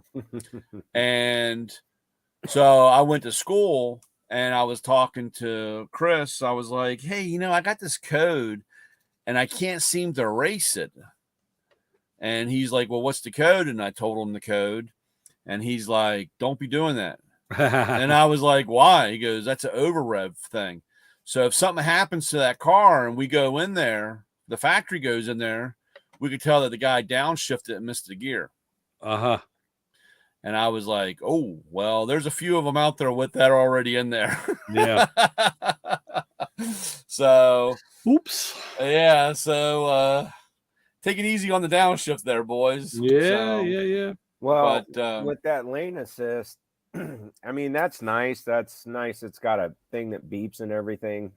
My sister just got a brand new 4Runner, and when she said, here, let's go around the block, check it out. And she's telling me all the things it has in that lane assist. And I said, I don't like it. I said that in theory, it's nice, but I'd rather check my mirror and check my blind spot and look around instead of trusting this damn thing. Because like you said, if somebody were to shut it off, even though they're not supposed to or whatnot, you're relying on a piece of technology that's really just an added feature, in my opinion. And my Honda has no lane assist. My Blazer has no lane assist. Porsche doesn't. Yeah, I gotta look before I go. Well, I understand that, but unfortunately, this goes back to where's our buddy Carl Anthony here. I mean, this gets to the self-driving cars, right? Yeah. This I is agree. the presets to that, and it drives me crazy. I'll be sitting in a parking lot, and I'll watch somebody pull in and they go to back up. And they do this. They're holding the steering wheel, and they're doing this. They're looking into the screen. Yeah. Trying to back up. Yeah. I mean, they don't even look. Oh, yeah. My father-in-law told me, perfect case in point, his uncle or somebody back in, I think they're in New York. They might be Massachusetts, but he went up to the 7-Eleven, Circle K, whatever it is up there, and he went and got something and went to back up, and the sensors in the bumper didn't go off, and he's backing up, not looking back, hits an old lady and drives off, goes home, and then the cops are showing up because it was all on video and stuff, and he was mortified. He lost his license, but he was mortified that he had hurt somebody. And I mean, it's really, in the grand scheme of things, it's lulling everybody to sleep. And like you said, the self-driving cars, that's where we're going, or where they want us to go. And it just, they want us in self-driving electric cars. Yeah. Well, so, again, like I said, because technically, and this is, of course, trying to sell, the scanner or the targets and, the ATIS machine and all this stuff. But, technically, anytime you have a front bumper off or a rear bumper off, those backup sensors or the sensors in the front should be calibrated. Yeah, they've got to be recalibrated. They had to be recalibrated. Now, a lot of the cars, the earlier stuff was a little bit more complicated, and a lot of the newer stuff is adaptive learning, self-teaching. Basically, you have a number that you put into the system, and then you go drive the car, and it picks up, or it's that's how it calibrates itself. But again, how many cars that to put a headlight in, you got to pull the bumper off to do it. Damn well this stuff's not getting calibrated. Yeah. And people rely on this stuff instead of, and they go crack up the car, or hit somebody. A couple of years ago, I was at SEMA and I was talking to this one guy, and he had just sold his brand new fancy, I don't remember what it was, car, because he said he found out that it was making him lazy, that he was trusting this electronics and he wasn't paying as much attention as he should have. Yeah. Because it had lane change and, backup gear, all this other stuff. He went and got an older car that he had to drive. He had to look, because he said that thing was making him lazy, and he's afraid he's just going to run somebody over. Yeah. Right. Yeah, it was really funny. My youngest, of course, she learned to drive on my wife's car, her new Expedition. And it was so funny when because Emma's is it's not that old, but it's 2013 Hyundai Sonata thing. And it was so funny because when we told her, when we got the car and she went to drive it, she's sitting there and she's like looking. And I was like, "What's wrong?" She goes, "How do you start it?" Because on my wife's car it was a push button. Right. And I was like, "You turn the key." And she even said the first thing she said, "I don't have a camera in the, because shit, my wife's car is like it reminds me of on Maverick, an F-18 thing or whatever, because her screen lights up and it's got arrows and beeps and lights pointing in every direction and telling you which so well, truth be told, usually like when I'm sure it's a law everywhere, but around here you can't text and drive. So when Ray texts me as I'm going down the road, I just crawl over into the passenger seat and I text back with him. That's nice. While I'm driving. Well, at that point the car's driving, but yeah, that's on the 95. It's funny on the wife's car, because when it texts, of course it's linked as soon as she gets in, it's linked to her phone. So of course all that stuff's coming and it'll ask you, "Do you want me to read it to you?" And I'm like, Jesus Christ, man, this thing.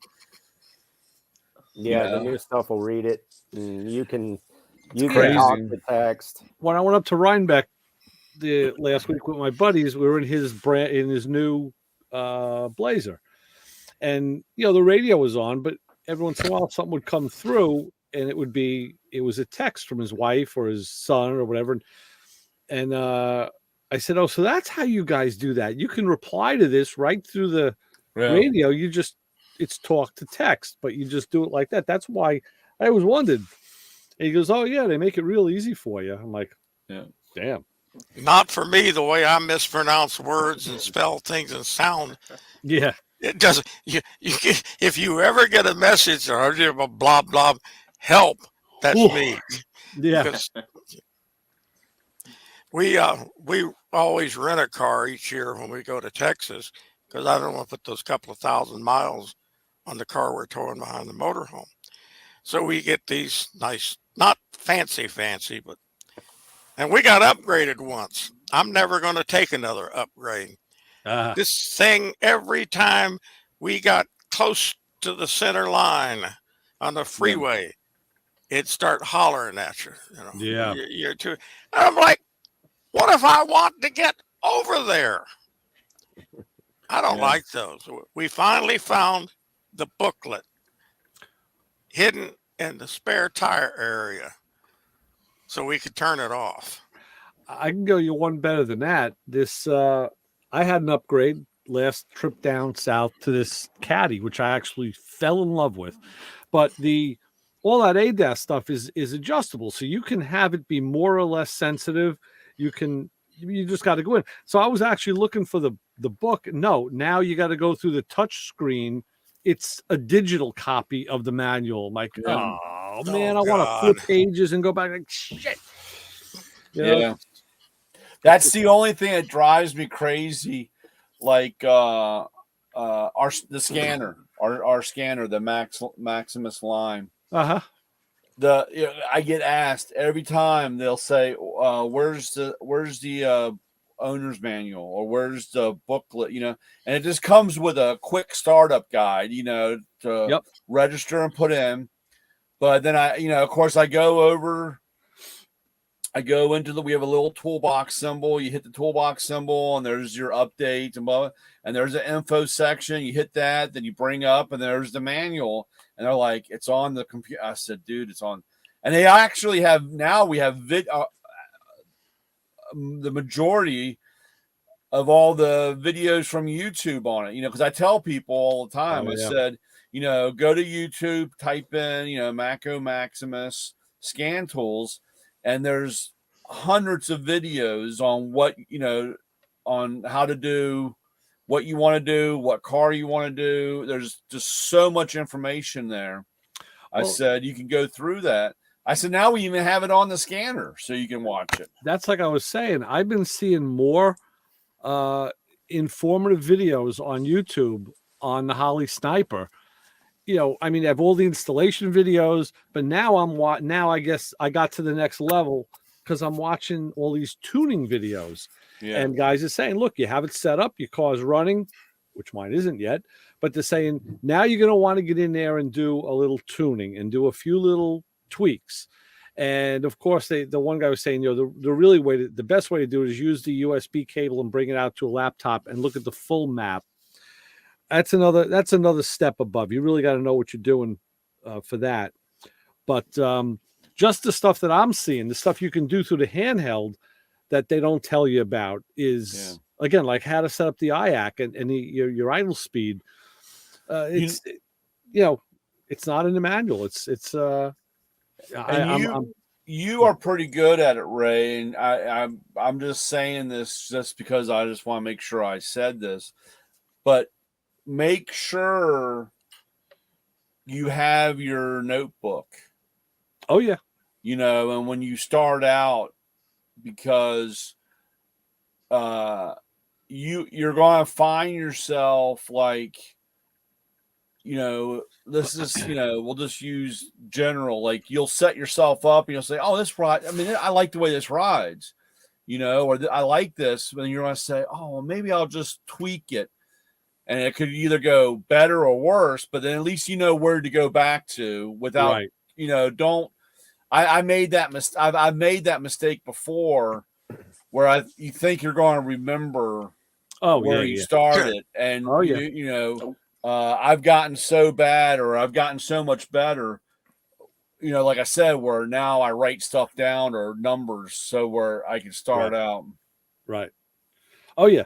I have, you go to my garage, you'll see I have notes on the toolbox, what I keep the tire pressures set at on different cars. Cause I know, especially after the winter, I don't remember, what I was doing? I was actually using a label maker, a little, the P-Touch label makers. Oh yeah. And I was just printing out the tire pressures and putting those decals right on the rim of the car. Cause I'm using different pressure in the front and the rear. Now I don't have to remember; it's right there. Yeah. So yeah. I'm kind of nuts. But I've gotten, like I said, I've, I go by and pick up the composition books when they go on sale for 25 cents, and again, these guys, it's nice big lines. You can write all sorts of crazy stuff. And I know. But at least when you start out, at least know where you're going or what you're starting out. It's funny though, because like I said, this guy who had these snipers, he had the dual on his car. I heard he drove like 50 miles, didn't like them, took them off, and then went to a single sniper. So now he had to use, obviously a different intake manifold, buy a new single sniper, put that on and used it, didn't like it, and went back to dual quads on a tunnel ram, 2 780s on a tunnel ram, and he was happy. So now that I'm seeing his first system, my buddy Dougie bought the single sniper, I have the duals, and I'm seeing all the stuff that just from the little bit that I have, I can see what he did wrong. And a lot of it was on the wiring end. And I also know that he had we talked about this, he had an older MSD, and I'm sure he didn't change it. So there was an interference. I was talking with a Holly Tech this week, and we were talking about that. I said to him, I gotta pull my fuel pump wires to the front of the car, and then there's the battery connection for the sniper itself. I said, so there's 2 powers, 2 grounds. You want them to go to the battery. I said, what I want to do is I want to take the fuel pump power and ground and splice it into my battery power and ground, and I'll solder it so I can run 2 wires. He goes, well, I really don't recommend that you do that. I said, I know you want fresh battery power for everything. I said, but I'm watching this guy, Joe Reese, on your channel. Oh, yeah, Joe, he's on tech. All right, he's your tech guy who does the videos. I watched a great video by him. I think I sent it to you guys. And I said, along the way, he mentioned that, at some point you have too many ring terminals on your battery. And it's out of control. I said, now he didn't say specifically to do this. I said, but here I am cutting these in half by splicing the wires together. And he still wouldn't concede that it was an okay thing to do. But he was saying, the reason is there's, the sniper's very sensitive to RF and stray. And that's why the older MSDs give it fits, because it's more of a dirty analog signal, not a digital signal. So I said to him, well, okay, listen, I just spent $300 on this beautiful harness. I said, how come the damn thing isn't shielded? If it's that sensitive, why isn't the harness shielded? I said, then there'd be no problem with stray RF or, whatever. Yeah. He goes, he goes, I got to agree with you. He goes, that's a really good question. They should have shielded it. I'm like, just saying, just saying. So, well, Ray, just get the aluminum foil out and wrap it all up. And that's why when somebody looks at it, they'll say, man, this is that crazy guy that's, keeping the aliens away or the UFOs. Right. Well, I was going to ask, is there a wrap or something you can put around it on the outside besides a tinfoil hat? Yeah, I don't know. I mean, usually when they do shielding, it's like a coax cable. There's a metal braided or like an aluminum shield. Just like if you ever looked inside a coax, that's exactly what it is. That's how they shield it. And that gets grounded, So, I'm not too worried about it. I'll have to see if it comes up there again. We had up at our car show on Sunday there was a guy that just changed over to a sniper, and he was having a fit. He was having all kinds of problems, and it was funny. He realized, or he came across, and he had a piece of steel plate that he put in front of the carburetor. It was where the controller is, blocking it from the distributor because it was on a Ford. Right. And he said that solved all his problems. So he was probably picking up some dirty singles. Yeah. And depending what kind of distributor he had, sure. Because he was, like I said, I was like, oh, I got to remember that. So when Ray gets his, of course, your distributors in the back. Yeah. Are your carburetors turned around, or are they facing forward? They face forward, but it's pretty close to actually there's the IAC on the back of the rear throttle body. The connector is like right less than an inch away from the ignition wires. It's right there. But you got to remember what I did is I went the next step and I bought their distributor and their control box. Right. Well, this guy, he, somebody said something. He goes, "What's that plate?" And he goes, "Oh, that's a shield from." He goes, "I was having so much problems, I almost took the system off." Yeah, because I couldn't get it to run right.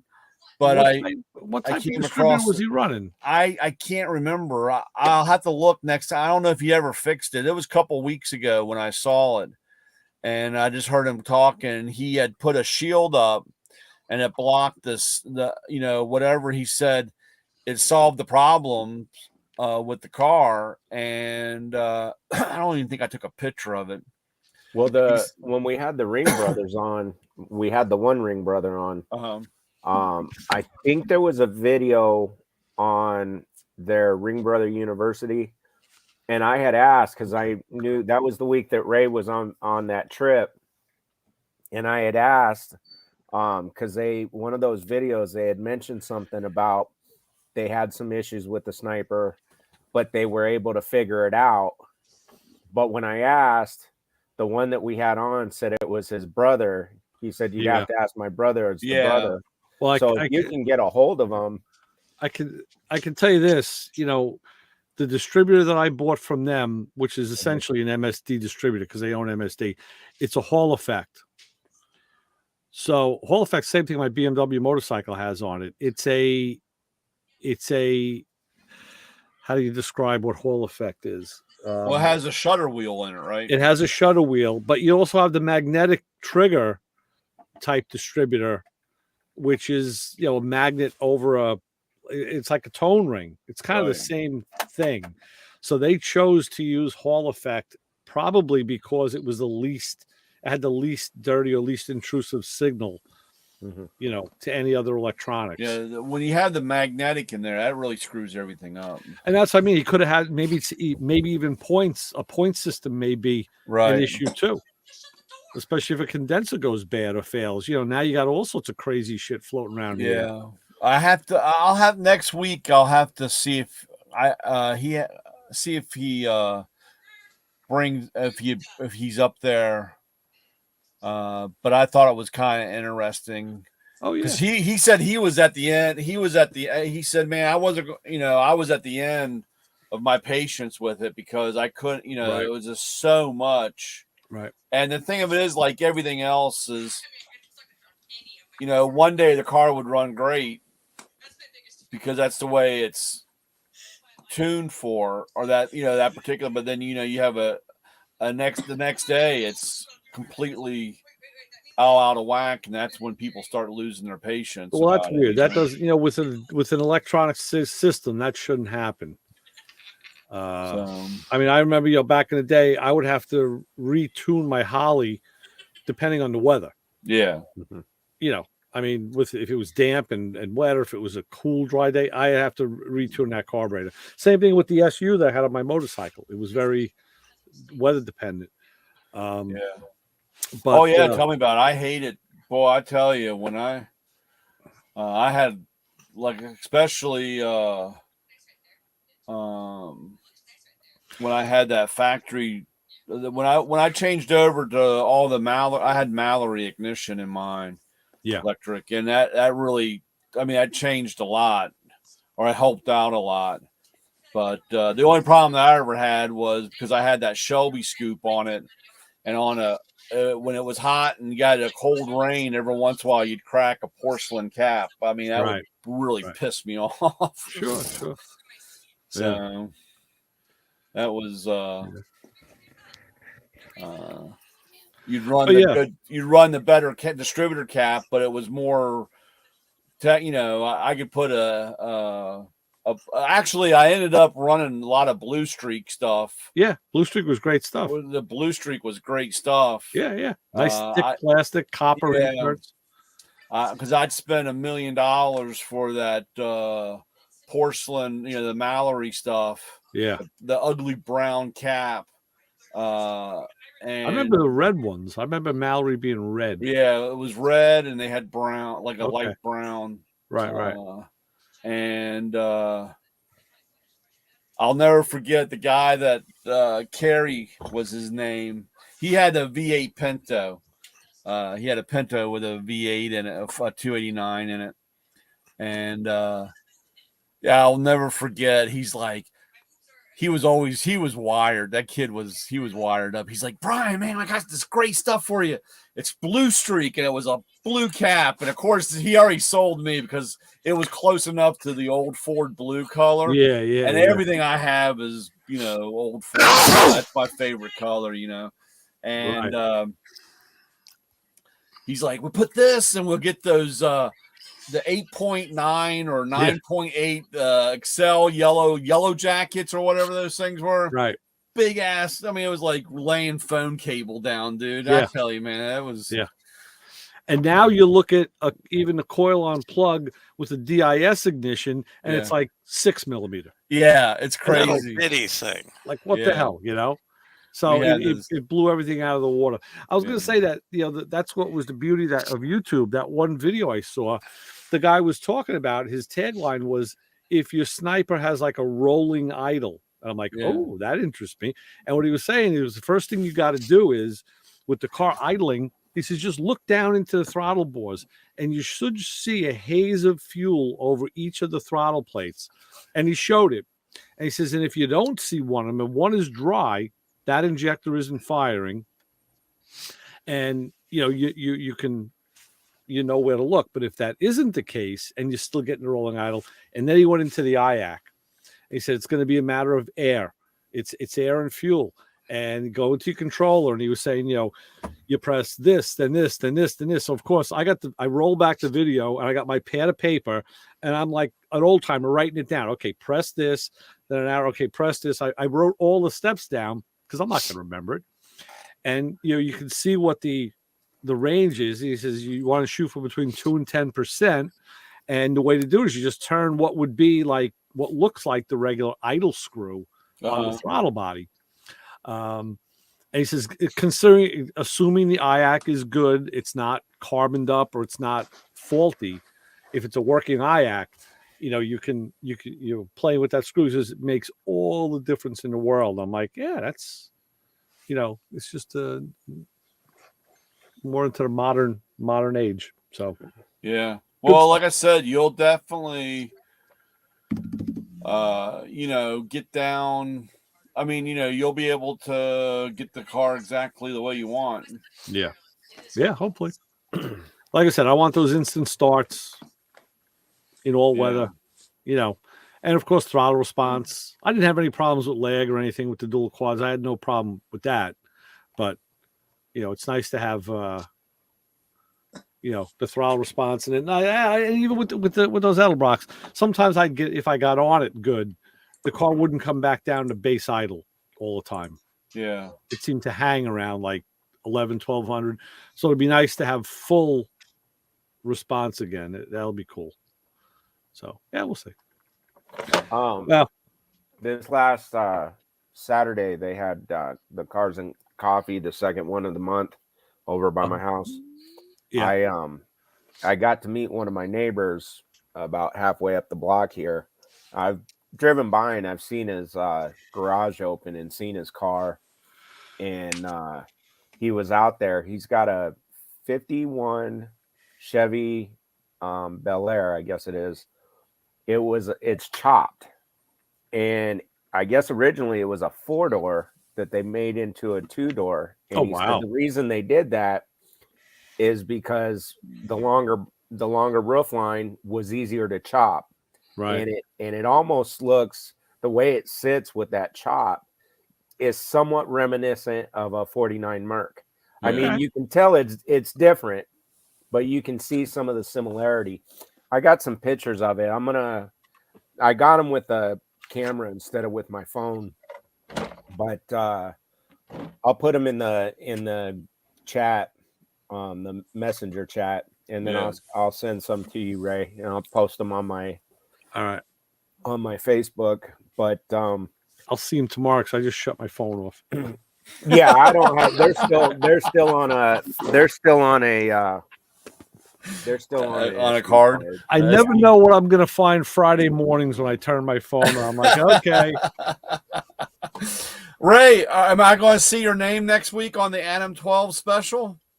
I did answer a couple questions. Yes, I did. I missed today. I actually was looking down, and I looked up and I saw the question. I'm like, oh shit, and then it was gone. So I didn't get it. They never had a Montego, right? No, the Montego was the answer from 2 days ago, right? Yeah, okay. And yesterday, 211 was an armed robbery. Right, I knew that one, but I was like, damn.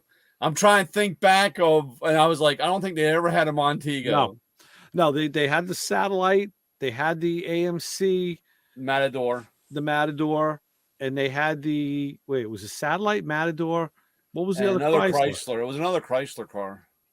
Maybe a Coronet. That was the early one, and then the answer D was a Matador, and that was wrong. I was like, no, they never had a Matador. Oh, Montego. I'm sorry, Montego. Yeah, Montego. Yeah. So I was like, McGarrett. That was Hawaii 5-0. And then it was funny because I was like, I'll have to ask Ray if he answered any because I'll have to check next week. Yeah, we'll see. Yeah. The little things that make us happy, right? But that's the problem. I'm so used to watching it from 5 to 6. Now you got to watch from 6 to 7. So I'm either watching it for 2 hours now, or I gotta switch my viewing time. Yeah, because they don't do it on from 5 to 6. It's on a different network by me. So whatever. Hey, when you guys watch MeTV and they have the commercials for the daytime stuff for the Gunsmoke and all that, all the westerns, does it have a thing on there that says something Tombstone Heritage or on MeTV here? It says something about Arizona something Tombstone. It's in the corner. I haven't noticed that, so maybe not. No. I'm just curious because I'm like, I know you guys watch some of the shows on MeTV. No, I think that's a regional thing, Isaac. That's what I was wondering. I think so. I was wondering because I know some of the Gunsmoke, a lot of the westerns were filmed out here.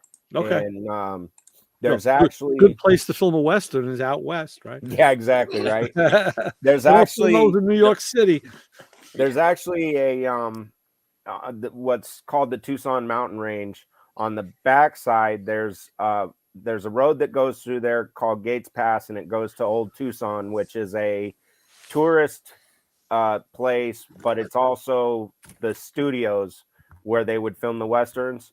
Right. But looking back from where the Old Tucson Studios is, looking back east, you can see the peak of that mountain range, and it's specific. You'll spot it in movies.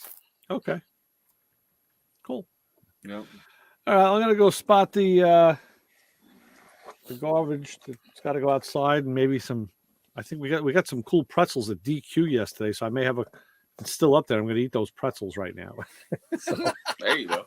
Oh, that's what I was gonna say. When there's problems with the AC in the car, just go and buy some Dairy Queen. Yeah, right. Ice cream. You'll cool off. Yeah. We'll see you guys later. All right, Papa Squirrel. All right, Papa Doing Squirrel. better from your car accident? Do what? You doing better from your car accident? Yeah. My hands are a little sore. My knee hurts like hell. Yeah.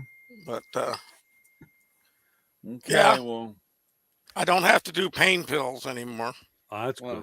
That's good. Well, that takes all the fun out of it. Yeah. No, I don't like pain pills. They make me feel weird. Yeah. All right, guys. Later on, guys. For the rest of us weirdos, yeah, for Lewis Lee, and of course for our guest tonight, Jeff Lambert. This is a good guest from Greezyz Gurage. Yeah, I like to get some of those products. Try them out on the tool truck. I do too. I want my daughter, like I said, had some eczema. I want to get that cream, that one stuff that he had in the black can. I'm gonna have to get a can of that and check it out. Same. So, who wants to take us out tonight? Oh, speaking of which, real quick, if you guys ever need aloe vera, like if you want the plant, it grows like a weed out here. Okay. So I don't know really? if I was, I don't know if I was to ship it to you, in my living room. How it would grow, but it'll probably grow real. I have one in a pot in the living room that's actually pretty damn big. My wife has one here in the kitchen. Yeah, thick. Yeah, we stick it Aloe in the vera ground plant. and it grows like crazy. Right. Cool. Yeah, I'd be interested how shipping that would work. Yeah, right. Stick a leaf in an Just envelope. throw it in a box and ship it, Yeah. man. Yeah. Stick a little leaf in an envelope. All right. All right, guys, fellas. be safe. All right, we'll You too.